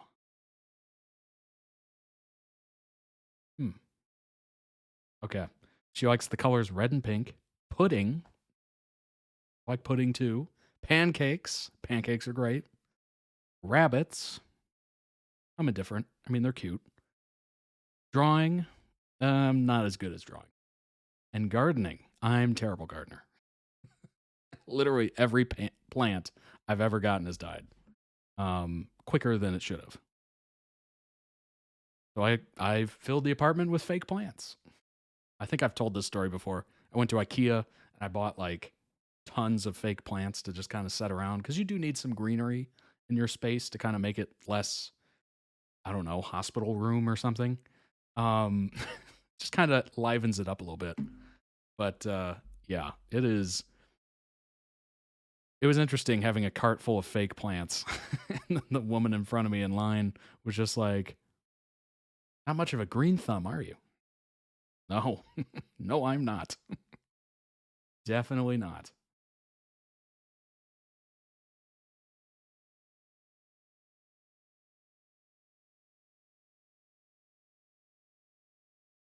Wow, you can just see kind of like the difference in animation style, art direction, everything.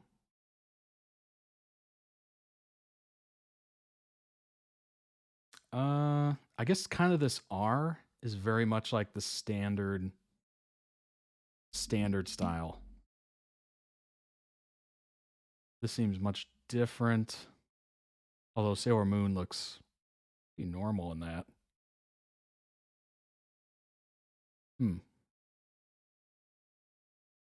Amazing art style. I wish I could draw that well. Honestly, I forgot she had pink hair. Yeah, honestly, I don't even remember her. Literally, all I remember is Sailor Moon, because people would constantly have it on everything. Usagi, aka Sailor Moon, is the Sailor Guardian of Love and Justice. Reincarnation of Princess Serenity and their titular character of the Pretty Guardian Sailor Moon manga. Yeah, that is so classic. Oh my gosh. That's crazy. That's crazy how that takes me back. Wow. That is crazy. Let's see here. In the beginning, Usagi is seen to be a cheerful, immature girl. I do remember that.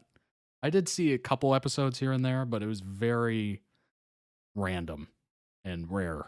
She cries easily and is often overtaken with emotion. I do remember that. She also displays an unwavering, and it's like a Kim Kardashian, like, ugly cry. It's like really, you know, it's a lot of crying. It's out there. She also displays an unwavering hope. Why do I remember her tears going off and like just like shooting out of her eyeballs? Unwavering hope, and she sees good in her enemies that others may not. Usagi has a pure heart and is always there for everyone. She can be jealous at times, especially over Mamoru, but overall is a kind, strong, courageous girl. She stands up for what is right, believes everyone deserves love.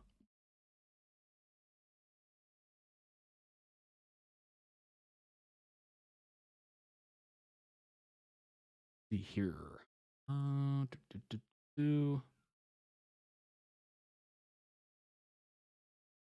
Trivia.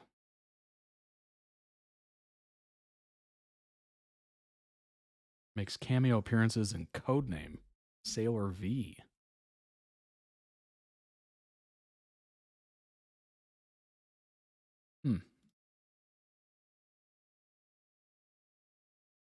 '96 interview with An America magazine.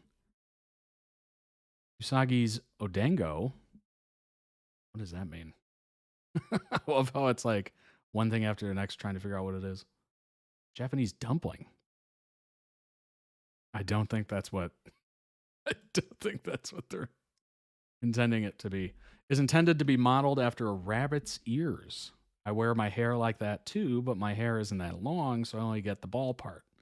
I always wished for flowing hair. That's how I added the long part on top of them. She added she used to wear her hair in a similar pair of buns while in university and held them together with many pins. Planned for Usagi to have yellow hair normally, which would turn silver when transformed. But Sailor Moon was to be featured on the cover of the issue, which to debut in the cover's editor thought silver was too plain. Agreed that yellow was much more flashy and would want to stand out better, so she changed it. That's an interesting choice. I agree with that. That makes sense. Silver is kind of more bland, I suppose, as opposed to like that bright yellow.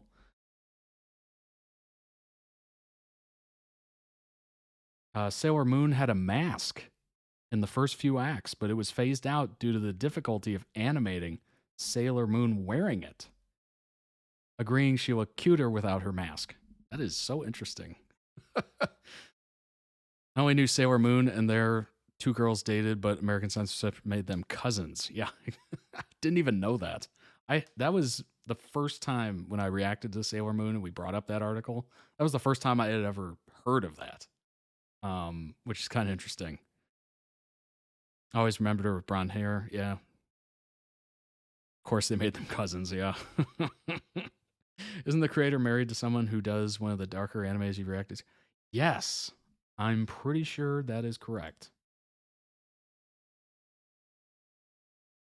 She married Yoshihiro, the writer and artist of Yu Yu Hakusho. Hunter x Hunter.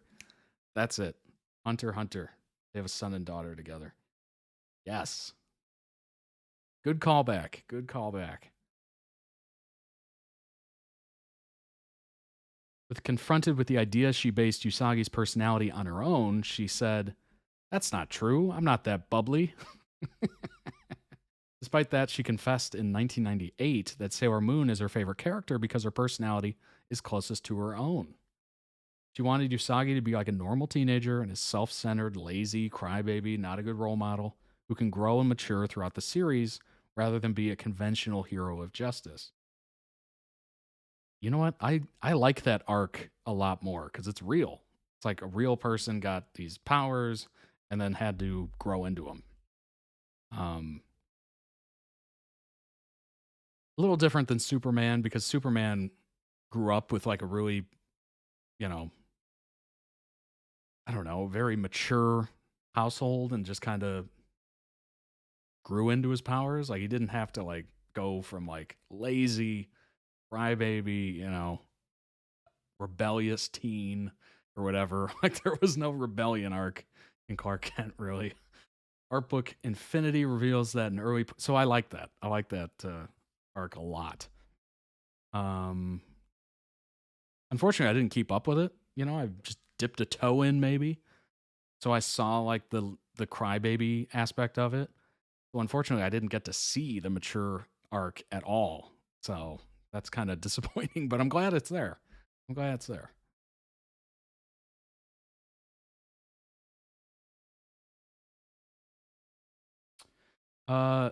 Chibiusa hate. What causes it? Hate? What? Her character is so perfectly constructed, she comes in seeming like she could be very easily be a bad guy, pointing a gun at Usagi, wanting the silver crystal, definitely proves she's the bad guy.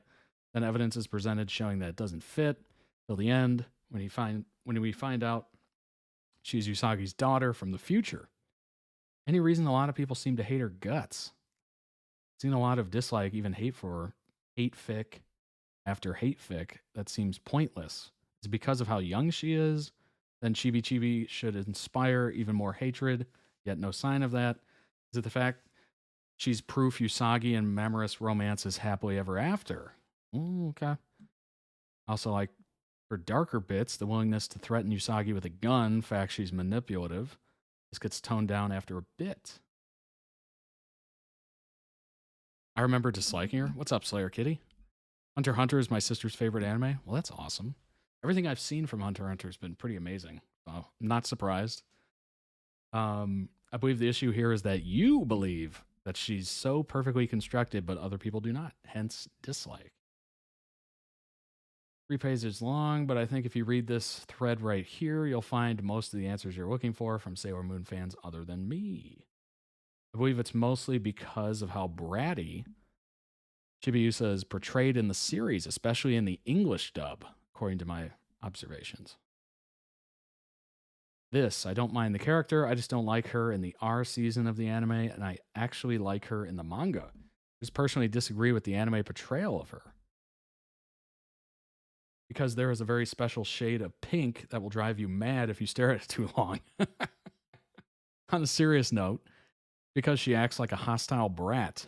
in the R season of the anime. I distinctly recall her pointing a gun at Usagi's head at one point. She's not as bad in the manga. In the anime, at least, haven't yet read the manga, feels like the character was unnecessarily tacked on. Like, quote, we don't need a villain that we need a villain that we can use, so let's toss in the good guy goes evil trope. Felt incredibly shallow, flat character. Seemed like they tried to shake up Scooby-Doo by adding Scrappy-Doo. Oh, that's a good point. That's a good point. Oh my gosh. She was awful in the English dub. See, I wish I remember more of it. Kay's been giving me info because of her friends all watching it. Nice. That's the first I've never heard someone dislike Sailor Moon. Oh, yeah. She's all right in the manga, but not in the anime. I wanted to drown her and poison her along with Sakai from School Days. That's a lot. That's a lot. Wow. Wait, so do you drown first or do you poison first? I'm assuming you poison first, right? I think this is a little out of order here. I don't hate her, but out of the 3 full seasons she was in, she was majorly annoying in 2 of them. Oh, Lord. Oh, Lord. I'm not going to read this out, but you can read it yourself. A sick, complex obsession with Chiba, her own dad. Ooh. Yikes. In the anime, she never felt like Usagi's daughter. It was more like they were sisters' cousins.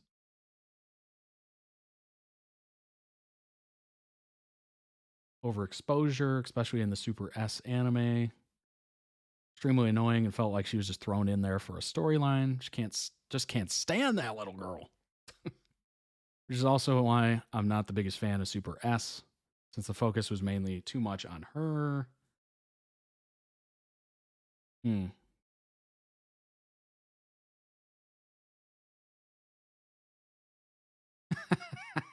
Let's face it, we all wanted to point a gun at Usagi at one point or another. That's kind of funny.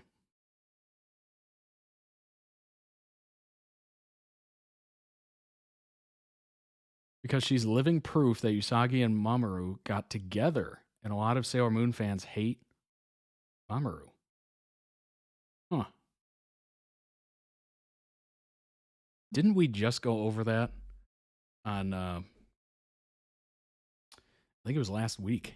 We just went over that with somebody being canceled because they came out with a girlfriend and everyone's just like, what? No, we demand you dump her or something. Like, we're enraged. It's just like, oh gosh.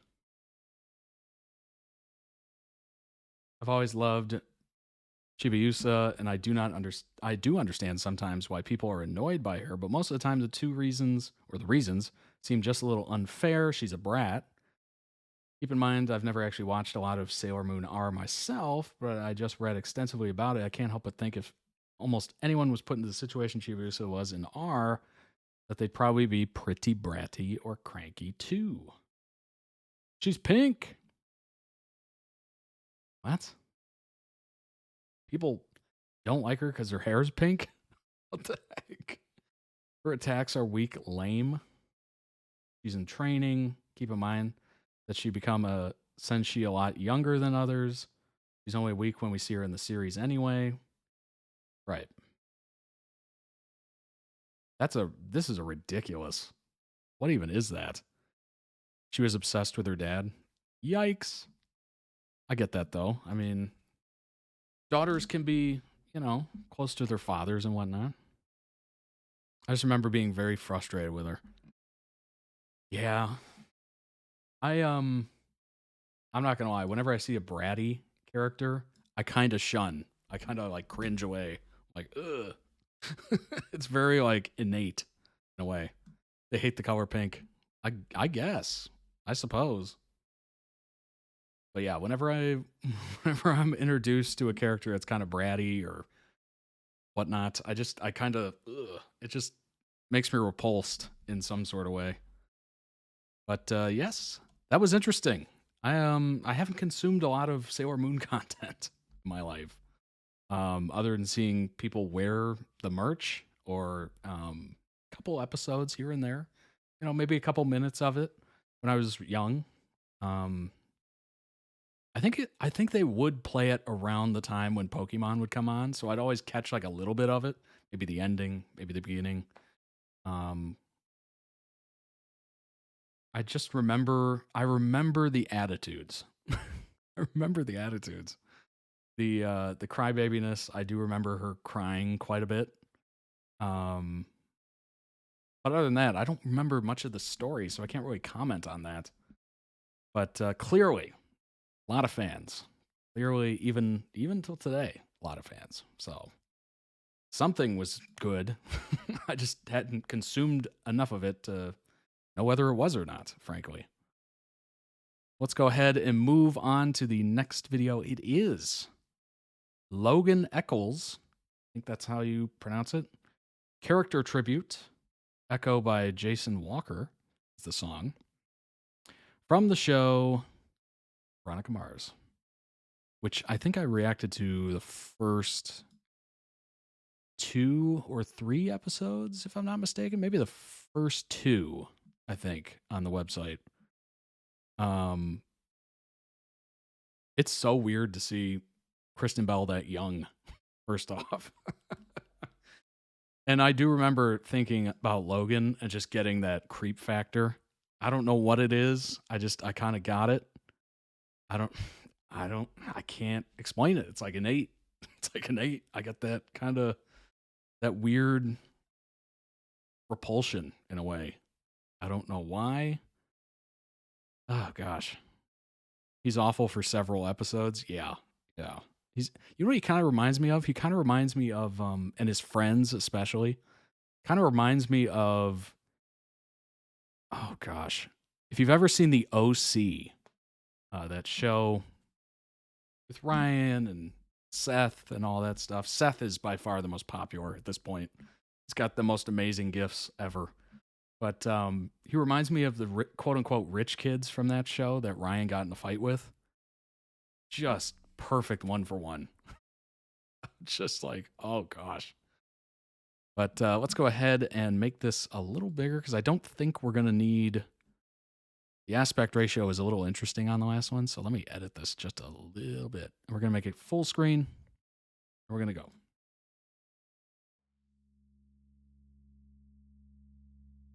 Bet you have some fun with the ladies, huh? The ones that survive. How do you take what happened? Shrugs it off. Calls himself Little Orphan Annie, which I think means badly. Hello, anybody out there? 'Cause I don't hear a sound. Alone, I don't really know where the world is, but I miss it now.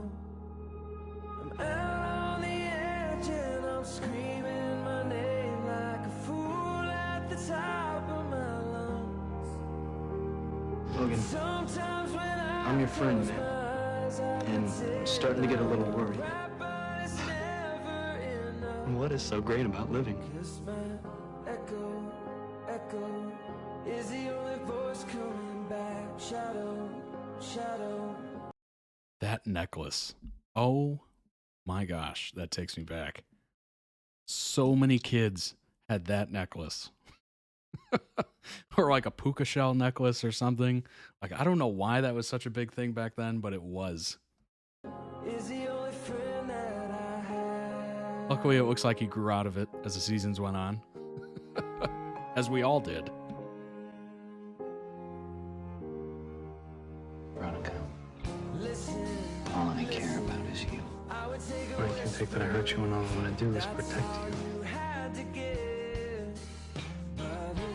I keep thinking that things can't get worse. They used to be very popular. Extremely popular. My mom is dead. My girlfriend is dead. My dad was murdered.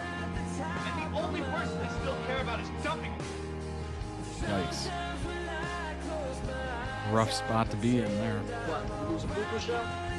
No, just the last ounce of hope that his mother was still alive. Where were you this summer, man? Do you remember when you used to have my back? Yeah, I do remember this summer. I was dealing with this thing. What was it? Oh, yeah, I remember now. Your dad murdered my sister. I hate him too, you know. That definitely helps explain like some of his actions or his personality in the first couple episodes. You start to unravel those layers of his life and learn about his mom and his dad, and you're just like, oh, okay, I get it now. It definitely gives me beach vibes for sure. You know who I am, and you're constantly expecting me to change. I love you, Veronica. I love you. You're out of my life forever. I do like when shows do that, though. They kind of present the character as this one way, and then they reveal like all these reasons why they are that way. And they're just like, oh, oops. You almost feel like apologizing to the character.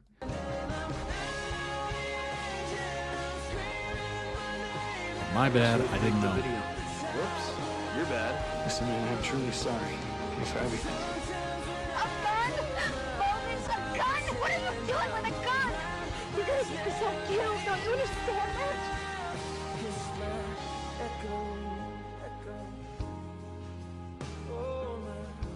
Oh my gosh.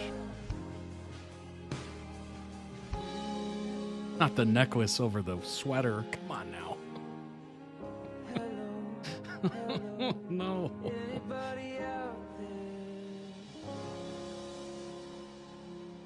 I'm glad to see that character has an arc like that.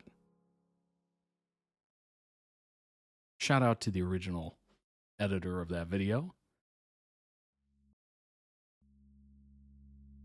Link down below in the YouTube description for the original. Go throw it some love, as I am doing right now. That necklace is going to give me nightmares. Indeed. Gosh. What's odd about that show, you know, it's not something I think about often, but, you know, growing up in that kind of era, you know, with the necklace and all that stuff, I noticed so many things in that video that aged it for me, which is so weird. Like, I'm at the point where I'm looking at things from that period and I'm going, oh, wow. Remember when we used to do this? Or we used to have that? Or we used to do... Oh, God. Oh, no. That is not a good feeling. Eventually, everyone will feel that. But if you're young enough not to, I'm jealous. The dock for the iPod on the dresser, the necklace, the Xbox 360 controller, the gel, the over-gelled hair, the spike, like over-gelled spiked hair or whatever. Oh gosh, the fashion, certainly. Yeah, the SUV, certainly. Yeah. What else? There was so much. There's so much in that. Oh gosh. I'm just watching it and I'm going back in time like it's a time travel device. Oh, wow. It's nice to see that Logan has kind of an arc. You know, they reveal stuff about his mom, stuff about his dad. You start to understand the character, why the character is the way that he is in the beginning. Unbelievable. I don't think they make the Xterra anymore. I don't think so. I don't think they do. The spiky hair. Yeah, spiky hair, the puka shell necklace, or the whatever necklace. Oh, gosh.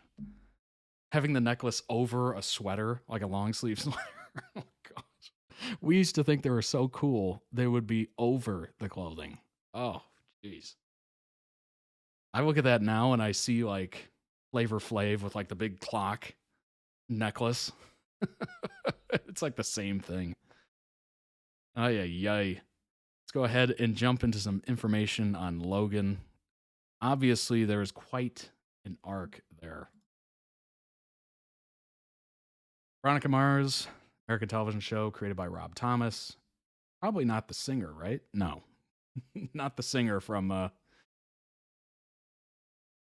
was he in? What band was he in? Rob Thomas was in Matchbox 20.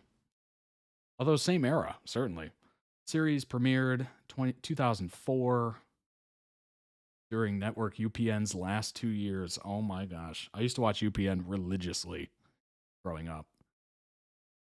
I didn't grow up with cable, so I had like no Nickelodeon, no Disney Channel, nothing. So I grew up with like UPN and like all the national channels either.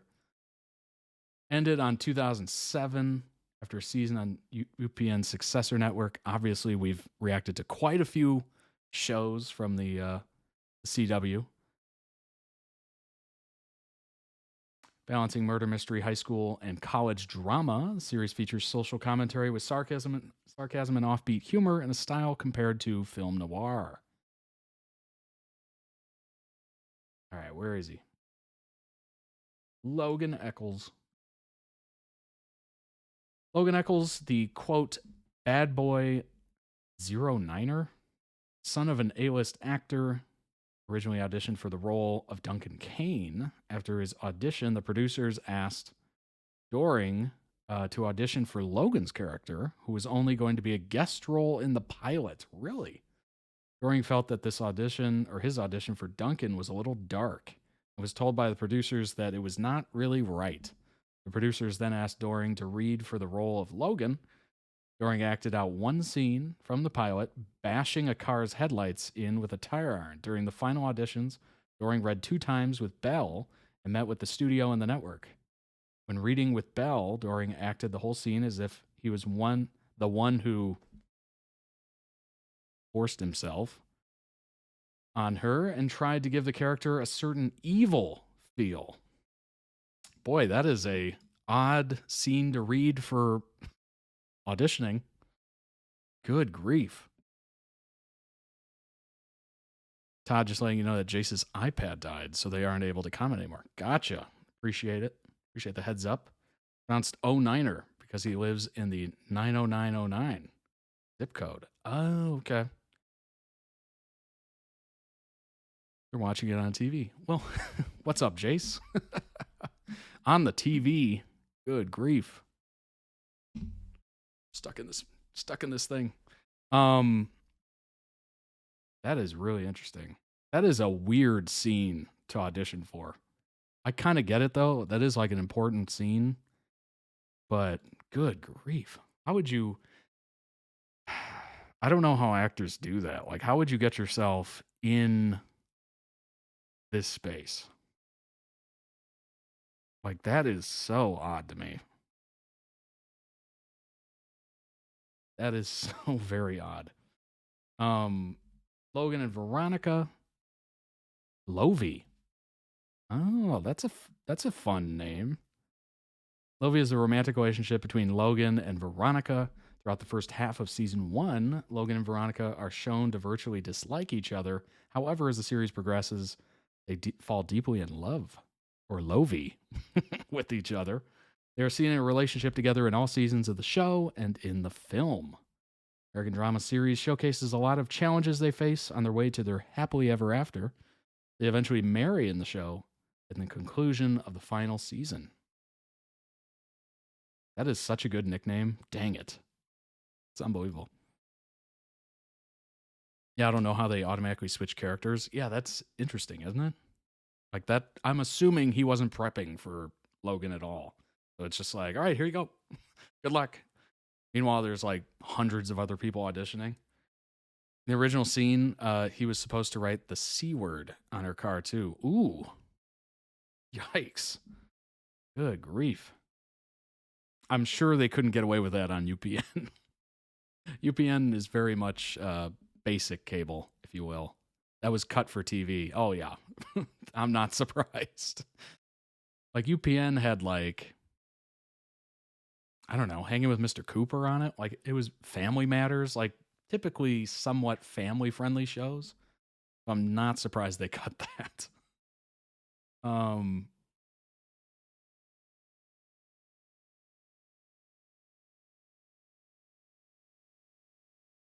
love how this commenter literally is writing as if they are Logan. That's interesting. Must be writing fanfic or something.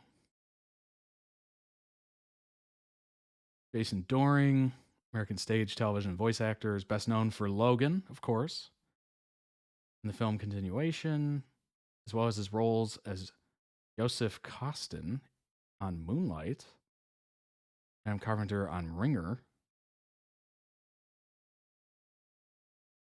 I don't think I've seen him in anything else. Detective Will Kinney. All right, so he had a little appearing on the originals.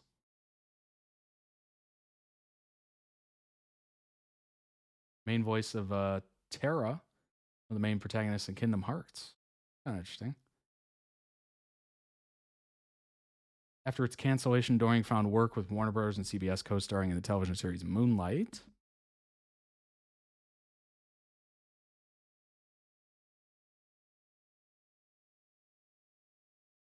Let's see here.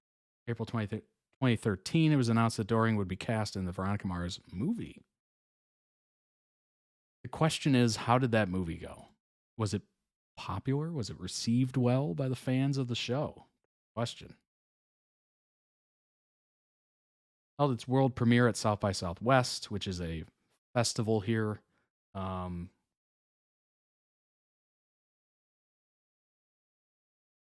Limited theatrical release, and through video on demand. The film received positive reviews from critics and audiences, with many praising the writing and Belle's performance. It earned $3.5 million worldwide against a $6 million budget. Look, I'm not the best at math, but that ain't good. That's unfortunate. I wonder if they didn't. You know what? It probably made a ton of money through like licensing it through video on demand services, but wouldn't they do a bigger release? Or maybe they were expecting it to lose more money if they put it in more theaters. I don't know what the thinking is there. Moonlight was a vampire show. Nice. They were originally shopping for it to HBO. Whoa. Okay. What's up, Lots of Planets? Still watching on TV. Okay, cool. Movie was really good. She literally had a baby and then made the movie. Wow. That is impressive.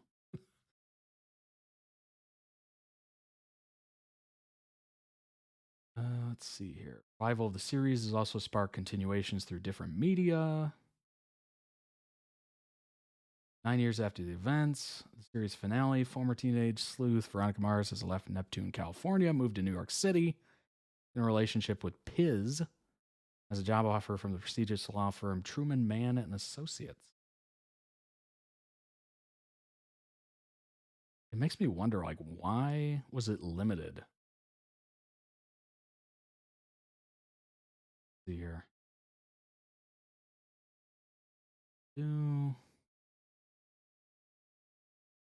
I don't recognize any of these bands. Let's see. It made $2.2 million from Blu-ray and DVD sales in its first 2 weeks. There you go. It almost made half of what it brought in. Or no, it made over half of what it brought in from the movie theaters in the first 2 weeks of Blu-ray and DVD. That's interesting.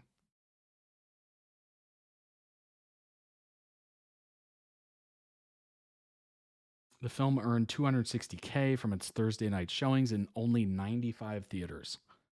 Reached $1 million. They're expanding to 291 theaters.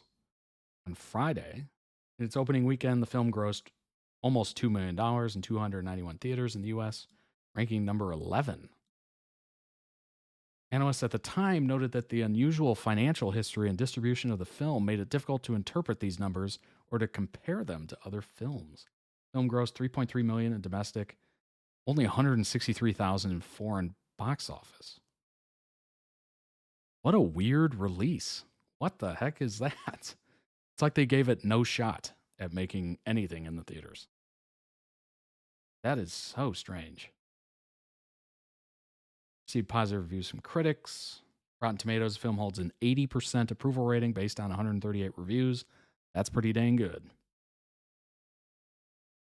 Might be a more entertaining watch for diehard fans for the show, but Veronica Mars offers enough sharp writing and solid performances to entertain viewers in the mood for a character-driven thriller.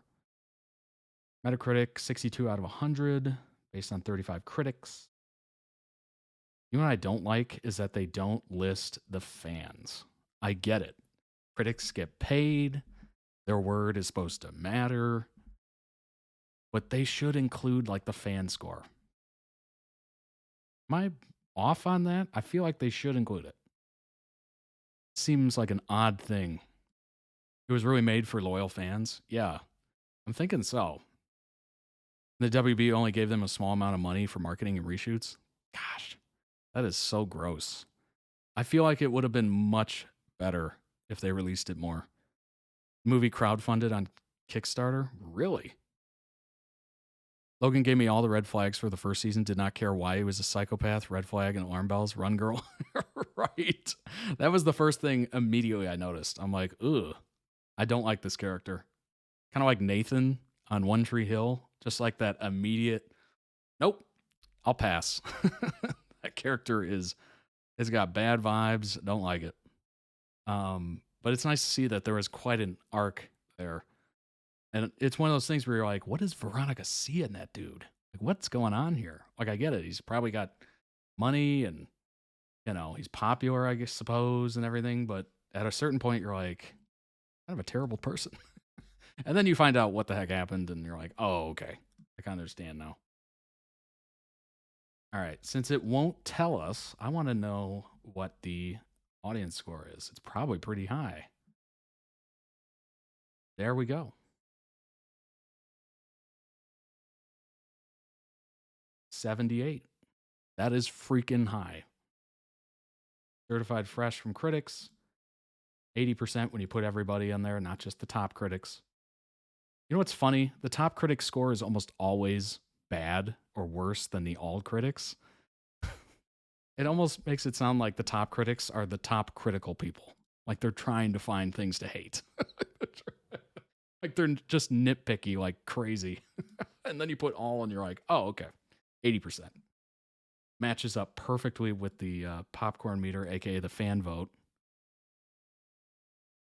Tells me it's pretty dang good. Wow.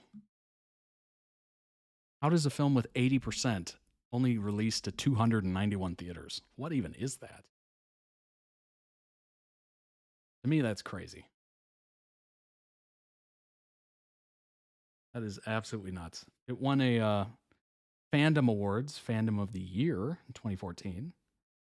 Kristen Bell was nominated for an MTV Movie Award for Favorite Character. You know what's funny? I think I remember that. I think I remember watching that. And I'm like, Veronica Mars, what's that? Like, I'd never even heard of it.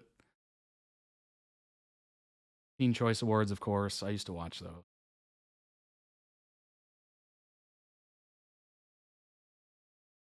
In 2014, Variety reported that actress Kristen Bell was interested in reprising her role as Veronica Mars in a sequel. However, one has not been officially announced. Rob Thomas stated, I'm optimistic the first movie made money, which was key to maybe making seeing a second one.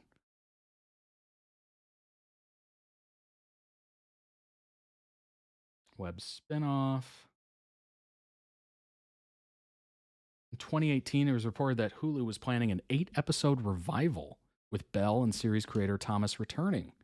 An official announcement by Bell and additional details revealed September 20th.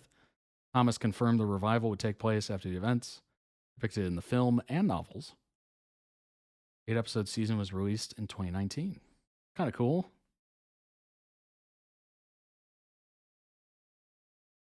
They made season 4 instead, and we wish they hadn't. Oh, gosh. We wish they hadn't. Oh, how many times does that happen, you know? How many times does that happen? Seems like it happens a lot. Good grief. Ay, ay, ay. All right. Let's hop into the last video of the day, of the week, I suppose. Till the last episode. Season was great. Oh, no. Last episode ruined it, really? Oh, gosh. That is what you call falling flat. Now you're in my computer. I'm everywhere. I'm all places. I can tell you why. The episode fell flat. Oh boy. Oh boy. Now I'm interested. You have my attention.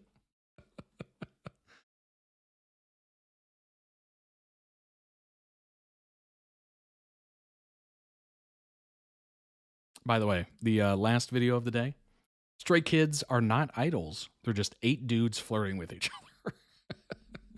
What a title. What a title. They married Logan and Veronica and then killed Logan.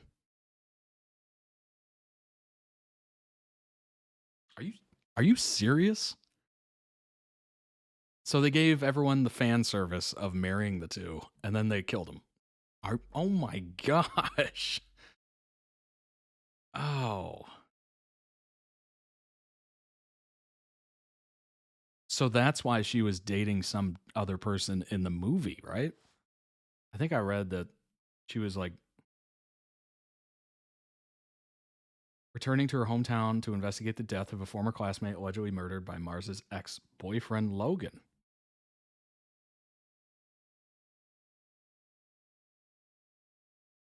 How to Kill Your Show 101, right. The other guy was just a rebound. Oh, okay. Spoilers much. Yeah. Indeed. We do spoilers here. That's a favorite of ours. I would not expect. No. That is brutal. Oh my gosh. So in one way I kind of respect it, you know? But if they weren't like that with every other character where you were assuming the worst might happen to them at any point, that just seems really out of place. To the point where you get angry over it and be like, what the heck was that? What led to that? 9 years after the series finale. Where she's in a relationship with Piz. What a weird... Stash Piznarski, a.k.a. Piz. Reunites with her father, Neptune's former sheriff turned private investigator, who shows her that corruption and classism are rife under Sheriff Dan Lamb, the brother of the previous sheriff, Don Lamb. Don and Dan. Interesting.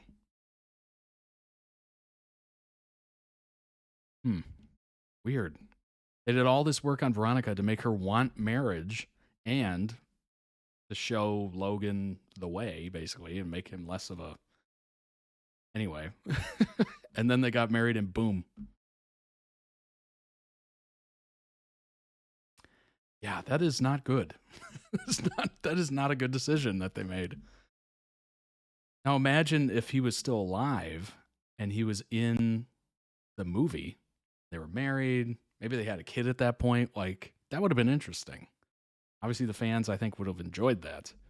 Seeing them, like, have their happily ever after. No wonder happily ever after was in this, quotes. That makes so much more sense now. The movie was before season 4. Oh. Interesting.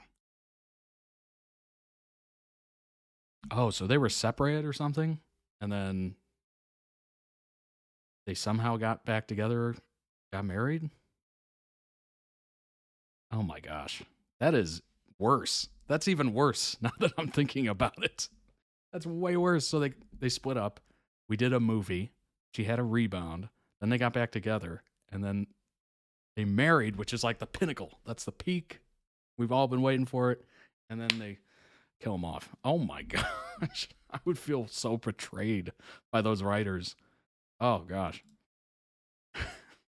That's crazy. That's crazy. Why the heck would they do that?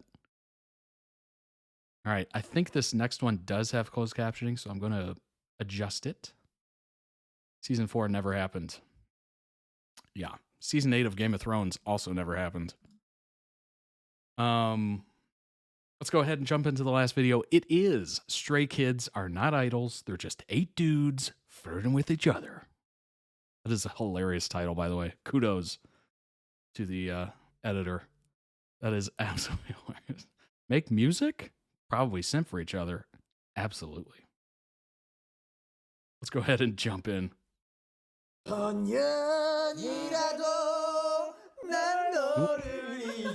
Why did I zoom in like crazy there? Whoa, whoa, whoa, whoa, whoa, whoa, whoa. I don't know why that happened.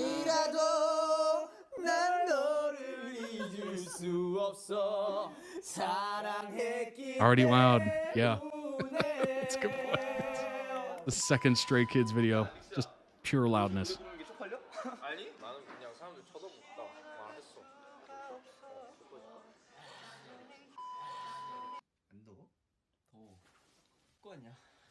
왜 벗으라고 했는지 알아? 왜? 커플티야. 옆에 있다고 또 더워하는 거 봐. Okay, let's move on.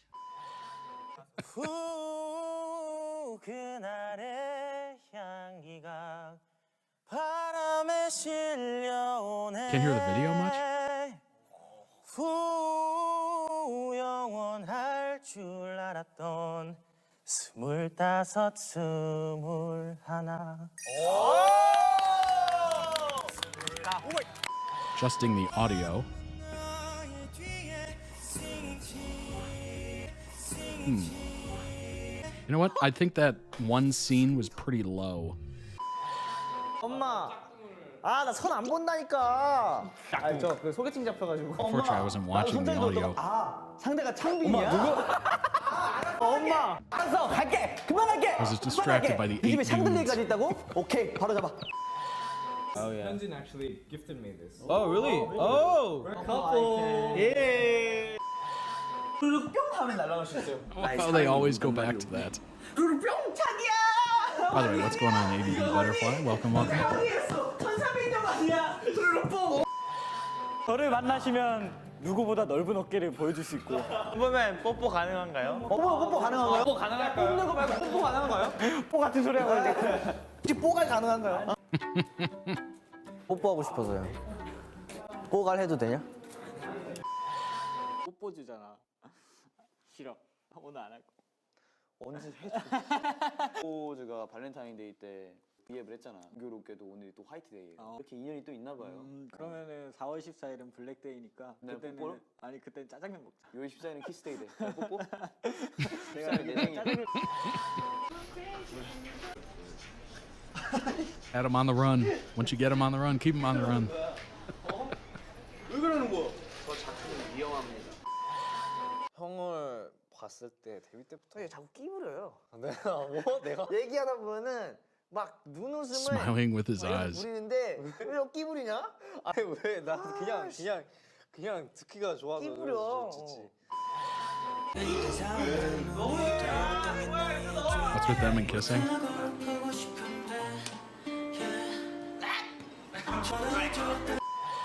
갖고 싶은 거 없어 너도? 나도. 자기 지금 바람 피는 거야? 자기 싫어. 헤어져. 흥민이랑 지금은 몇 번이나 한 거야? 지금 약간 됐기야. 그래? 응. 지금은 딱 됐기. 몇 프로? 지금 뭐 거의 돼지 30에 토끼 70이야. 근데? 내가 원키즈룸에서 봤는데 뭐 내 몸이 야하다라고 했다며. 내 몸이 왜 야하죠? 형 야해. 유튜브 보다 보면은 관련 영상이지. 형 지킴 있단 말이야. 형 보면. By the way, that piggy thing, or pig, just reminded me of 90 Day Fiancé. I think it was, gosh, I think it was the straight up 90 Day Fiancé show. If you're unaware, I do like those shows a lot. Mainly for the fact that it is a dating show, but it shows like realistic people, not just like, you know, Love Island where everyone has a six-pack and they're just shredded. It shows some normal, you know, kind of folks. Normal folks. But what's interesting is one of the guys, as his nickname for his girlfriend, would call her Piggy or Miss Piggy. And in what culture or world is that ever a compliment? How is that ever a compliment? When she first heard it, she was like shocked and appalled, and her parents heard it for the first time and they were repulsed. They're like, "What did you just say? What did you just say?" Oh my gosh. It was unbelievable. Mashup name of Pig Bunny, and that's Changbin's nickname in SKZ. Oh, okay. Yeah, it was interesting. It was her parents were just beside themselves. And they asked him to explain it, like, why do you call her Piggy or Miss Piggy or whatever? And he goes, "Oh, because she looks like a pig." And I'm just like, how did you make it worse? How does that work? How are you just digging the hole deeper? Like you're just oh my god. It was unbelievable. 한이는 빼고 다 장난이야. 엉덩이가 아주 무겁네. 그래. 이 기준 최고의 엉덩이. Am I going crazy or is the stream small? I repositioned the video just so we could see the closed captioning. Otherwise, I'm going to be cutting it off. I think about you, I feel like I have another reason to live, but it's too much that I sometimes... Actually, I'm still cutting it off a little bit. Because of you, I am who I am. Oh. 이게 90도가 얘예요. 90도. 어휴, 야. 여기서 이거 앞으로 보내봐요. 그렇지. Oh, Lord. 그렇지. We're back here. 다시 돌아와요. Back here with the butt slaps. 저기 가가지고 다시 돌아오고. Yep, there it goes. 진짜. 아, 나 가시 아닌데 진짜. 막 얘기해주네. 야, 리노 형 옆에서 은근슬쩍 이렇게 넘겨주는 거 봐.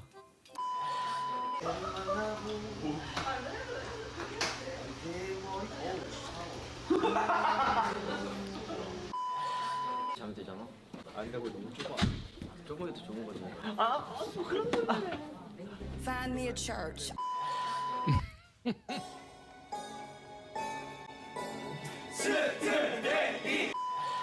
가시 같은 거 안 떨어. 사랑해. 이 남자 뭐죠?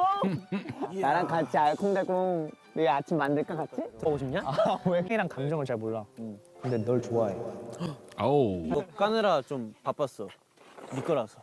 이 남자는 우와! 야 완벽해. 완벽해. 이렇게 정말 키워주는 사람이랑 같이 하고 싶어. 어떡하지? 어떡하지? 너무 땡겨주는데 내일도 잘 Y'all, it's 2 Jace is gonna die of laughter. 가네. 이제부터 자기라 불러도 되겠나? 그건 좀 그런데 난 자기들이 있어가지고. 아, 난 저기. 그러면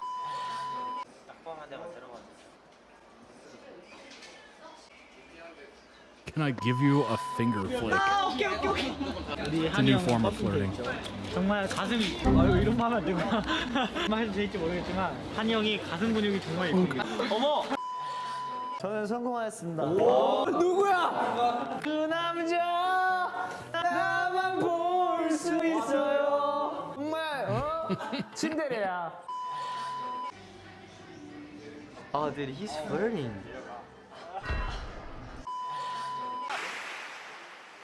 아니 가슴 만지고 그런 표도 있어. 엉덩이도 안 돼. 형이랑 나랑 한쪽씩 잡을래? 그렇지. 내 가슴 만지지 마. 엉덩이 괜찮아. 엉덩이도 안 돼. 그럼 어디 돼? Hey, sing me, be quiet, be quiet.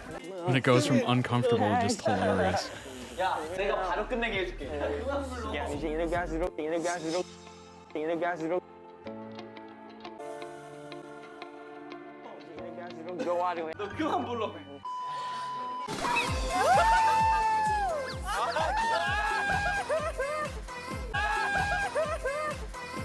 너무 귀여워.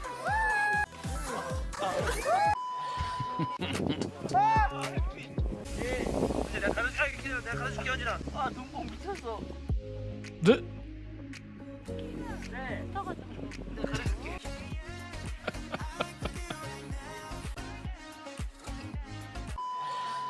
1번님 왜 살아요? 한 번 꼬시려고요. 자기야. 왜 거기 있어? 예? 여기 세계관이 바뀐 것 같은데요? 그래요? 내 와이프인데? 와이프예요, 이 사람아? 남편. It is a lot of chaos. But it's endearing. It's endearing chaos.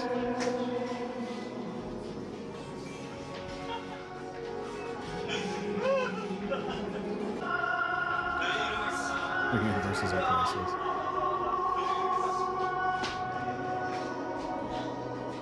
It's like they forget the camera's even there. They're just in their own world, basically. That's amazing. That is amazing. That is a great edit. We're going to go ahead and throw a like on that because it was good. Link down below in the YouTube description for the original. If you'd like to check it out, and certainly the editor's channel, check that out as well. They might have more edits of Stray Kids that you might find awesome. Like that. Chaotic. Good grief. I gotta say, number one, they obviously have very good style. They're all dressed to the nines. They look great. Number two, you can tell just how close they are. It's unreal. Like, doing some of that stuff with friends, I mean, you got to be so in tune with somebody, and certainly that's a lot of people, 8 different people, to be able to have that kind of connection. That is just so incredible, and is, you know, as someone in the world, as an alive person, I'm jealous of it. I mean, it just looks so fun, amazing. I can't. So many different couples between them and stories. Oh, by the way, Han and Lee know. Love to call each other Gaia, which means babe, baby. Oh, okay. Okay. All right. I see him. Stray Kids dominate world tour, dates, on sale info, VIP, and everything you need to know. Boy, if you're getting VIP, wow. Stadium World Tour. 20 new dates added. Successful stops in South Korea, Singapore, Australia, Taiwan, Japan. Stray Kids announced new dates in their world tour on November 18th, 2024. So that was literally a couple days ago. Adding 20 new stops across Latin America, North America, and Europe. So hey, get your tickets. Get your tickets now. Jagia. I appreciate that. After designer Tommy Hilfiger teased the tour would be a 40-city extravaganza at the Met Gala, where Stray Kids made history by becoming the first K-pop group to attend the event together. After successful pit stops at festivals like Lollapalooza in Chicago, EST Hyde Park in London, iDays in Milan. Stray Kids World Tour is produced by JYP Entertainment, promoted by Live Nation, of course. All 8 Stray Kids members renewed their contract with JYP early, ahead of the tour. That is huge for them, for sure. Good grief. Let's see. Let's see the stops, shall we? All right, so they're ending the year in Jakarta. And then 2025, Hong Kong.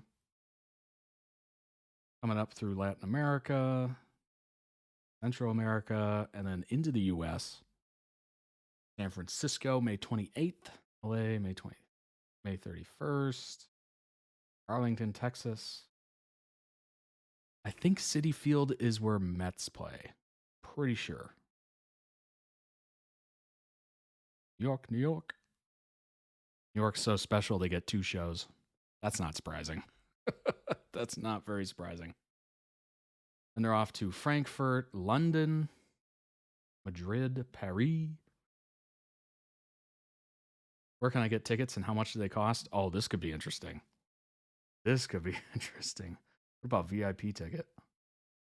We'll offer different VIP packages and experiences for fans. The company notes that through packages, though they vary depending on the stop, they usually feature premium tickets, access to sound check, exclusive VIP gift items, and more.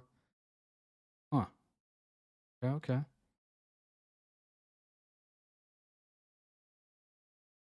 Resale now. Well, might as well check it out. They just sold out LA, Mexico, and New York and add new dates. Oh my gosh. What's up, Paula? That was decided yesterday or today because it was only one show in New York. Oh, gotcha. That kind of makes sense, honestly. You got, what, 20... How many people are in New York City? I think it's like 20-something million. 24 million or something. A lot of people. Let's see here. I don't know. I'll just pick one. How about Orlando, Florida? Ticketmaster. All right. All right. So the upper decks are what? $55. VIP package $425. This is obviously American dollars. USD. These are all sold out. Oh my gosh. Yeah, literally everything everywhere else is sold out. Oh my gosh. Dang, you got the nosebleeds left. You got the nosebleeds left. Way up here. $145 for this section. I think they give you like a limited view west sideline. I mean, you'd get like a little bit of view of the stage. Obviously, you'd hope they'd come out here a little bit more so you'd be able to see them better. But yeah, you're definitely suffering a little bit.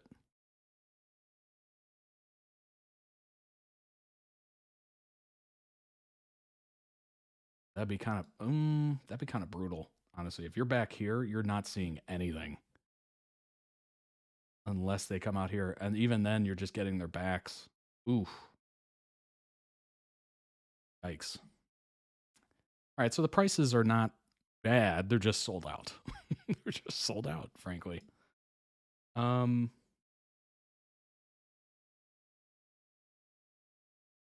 right, London, UK. What do we got?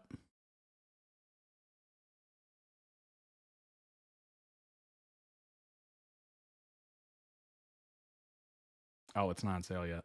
Close. November 27th. Mark your calendars. Age restrictions. Standing 14 up. Under 16s must be accompanied by an adult. Interesting.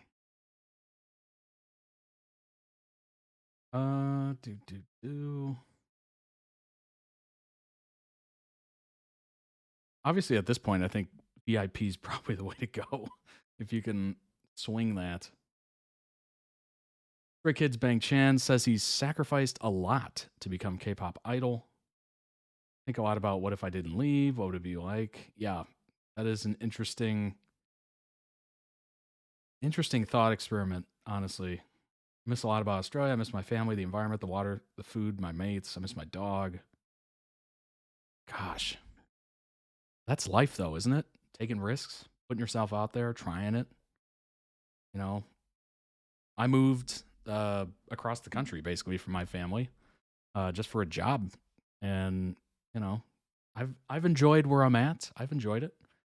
I feel like it's given me a sense of independence. Certainly made me grow up a little bit more. Obviously, I miss, like, literally what he just said.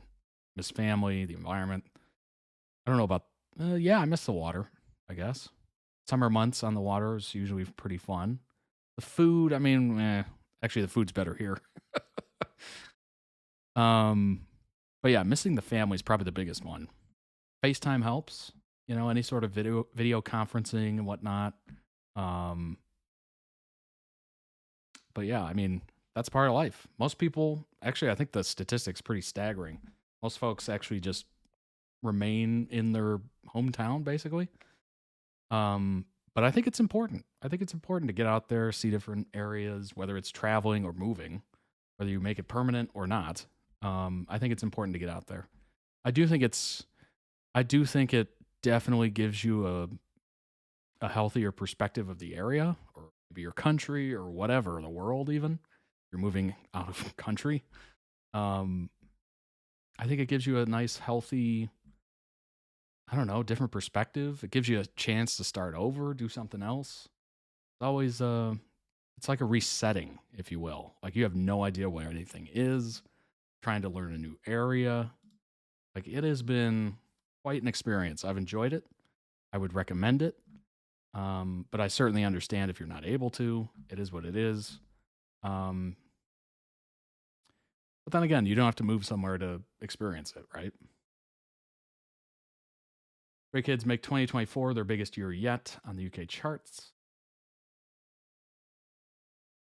They almost always deliver more than one project per year, and fans of the group only need to wait a few months in between drops. That's incredible. That is really just incredible. Whether they're given a complete set, an EP, or a single, the band is back on the charts in the UK this week with their latest offerings, which has helped make this year their most impactful yet. Giant, the new focus track from Stray Kids, debuts on a pair of charts in the UK this week. Tune isn't a huge smash, but it's still important for the superstars. Between the two tallies, it reaches this frame. Giant performs best on the official singles downloads chart.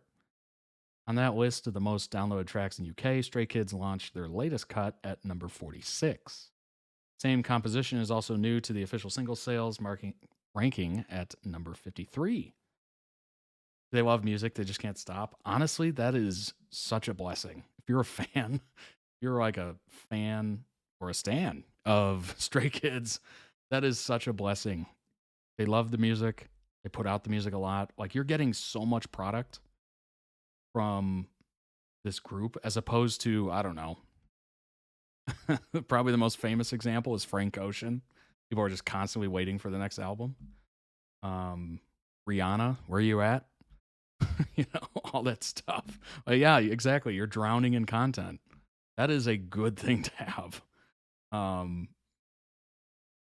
Maybe you don't enjoy all of them the same, which I think isn't possible to enjoy everything exactly the same. But the fact that you get so many options and so often, like, that is just beautiful. I wish most artists put out that much music because you would never be bored. You would just keep adding to your, playlists.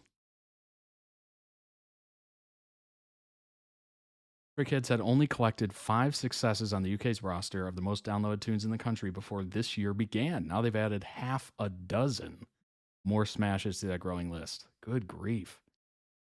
That is so impressive. That is so impressive. I am just blown away by that. Stray Kids, Eugene talks about love for fans, friendship with members, and more. Let's see if I can get rid of the side there. There we go. Grace is the cover of Elle Korea's May issue. With the group's 4th official fan meeting, SKZ's Magic School, completed in March in Seoul, he shared during the preparation for the fan meeting, I felt like I was practicing for our fans, and that same energy carries over to today's photo shoot. Felt like I was not alone, but with stays, which motivated me to work hard. He never lost his concentration, dedicated himself fully to the work, drawing admiration from the staff on site. That's awesome. You can tell they love what they do, and they love each other. Like, that comes across starkly. Like, that is unbelievable how comfortable they are with one another. Like, these videos of cuts and edits of lives or whatever, the content, it is, honestly, it makes you feel like they completely forget that there's a camera around and they're just kind of goofing off with each other. And it is so fun to watch. It's like watching any good friend group that just enjoys spending time together. And they're just constantly either ripping on each other or making each other feel uncomfortable or, buttering each other up with compliments. Like, it's got everything. Magic School was such a fun fan meet. I bet. So many artists don't make their own music, but Stray Kids do. Yeah, that's probably the most tragic thing. I mean, I get it. Some people are blessed with a voice or whatever, dance moves, etc. Maybe an instrument, but they can't make up their own music, which they kind of get around that by saying like they're one of the writers, but if you look at the writers on the track, there's like 10 people had input on this thing. It's just like, how many people actually sat there and put pen to paper and, wrote it down? So many big artists do that. I mean, just for one example, I think Ed Sheeran has sold countless songs to other artists to sing. And they're almost always hits. Like, I think they're always hits, honestly. The amount of Ed Sheeran songs that he's written himself that other people made famous, crazy. Yunjin also commented on the group's recent outstanding achievements, stating, "I believe that the processes and efforts behind the scenes are more important and that outcomes will follow naturally."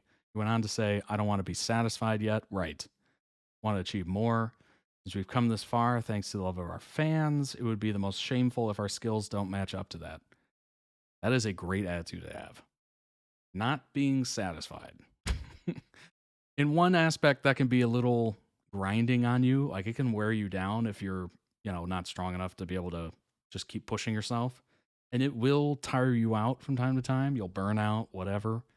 But I think the fact that they have so many of each other, like there's 8 members, that makes it a lot easier to share that burden, share the spotlight, the stardom, etc., the pressure to put out content or music or whatever.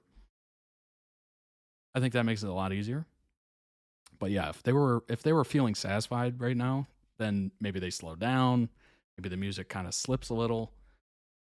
You can get very complacent very quickly with success and money and all that stuff. So it's better to just be continually pushing yourself for better. Better, better, better. Will you get better? Who knows? But you will keep in that mindset and you will keep going. That's the most important thing. Don't rest on your laurels, which is a classic saying. When asked about the value he believes is most important, Yunjin answered friendship. Well, I would say absolutely. Considering there's 8 of them, friendship means a lot.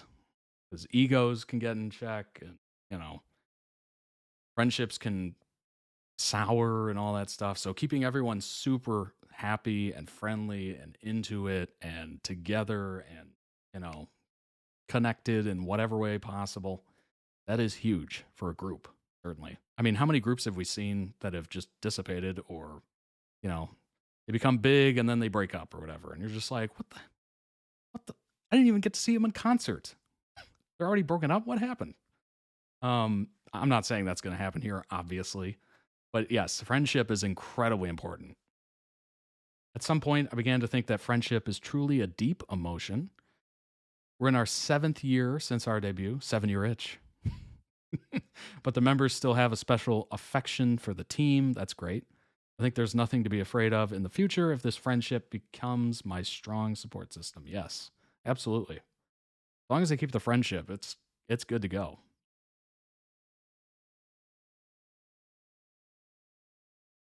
That's awesome. That was a good photo shoot, too. These are interesting photos.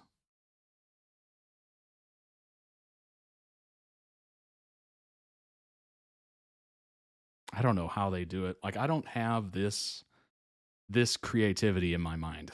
Like, I'm not able to do, like, setting up for, like, photo shoots and stuff. This is kind of mind-blowing. More power to you if you're able to do it. Pick outfits, pick the scene, come up with all this. Like, it's incredible. Like, what? Oh my God. I love the fact that the letters are on the grout, going up. It's so perfect. I believe they call that typography. But yeah, that's really cool. It's a great cover right there. Actually, what's interesting, you can see the ring, and I think in pretty much every shot. I think there's one right here. You can obviously see on his finger. Obviously, you can see it here.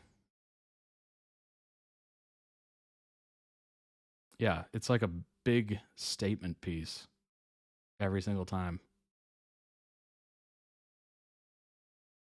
Yeah, boom. Huh, that's weird. Just kind of jumped out at me. Kind of a cool focal point.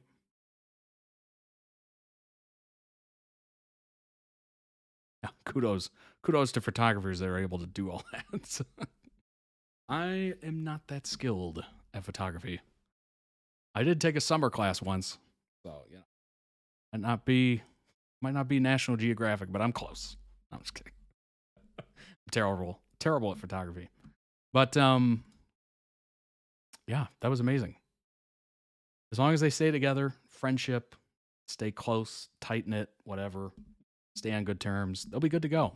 And for stays and fans of Stray Kids, I mean, you're just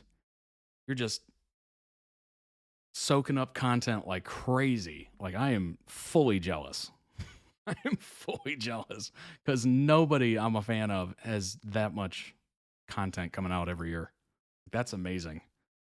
I love the fact that you can tell they love each other. Yeah, absolutely. I mean, it comes across through every single edit I've ever seen of them, that they are very close. And that they value their friendship the most. Yeah. Yeah, I mean, it's important. It's very important, especially in a group. You know, every time I see like a band break up or something like that, usually obviously a Western band that I'm more familiar with, you know, it's always like ego, or maybe they want to try it on their own. And you're just like, well, you can, you know, and what's interesting is K-pop groups are showing you that you can do solo projects while still in the group. Like, you don't have to leave the group to do solo projects. Like, you can come out with a single that's just you, and then you're still in the group and you're still making music and all that good stuff. Like, you don't have to split. Like, there's no reason to do that unless friendship sour, or the group sours or whatever. You'll be seeing a lot more of them on here. Excellent. I look forward to it. Yeah, it usually when folks break up, it's usually like either they want to go out on their own, which I think is an excuse. I think they do use it as an excuse. I mean, eventually maybe you want to do a solo project, but you're so successful as a group. What makes you think you're going to break off and do your own thing and then just get big? Like, it has happened, obviously. I mean, NSYNC, and then Justin Timberlake broke off. They broke up.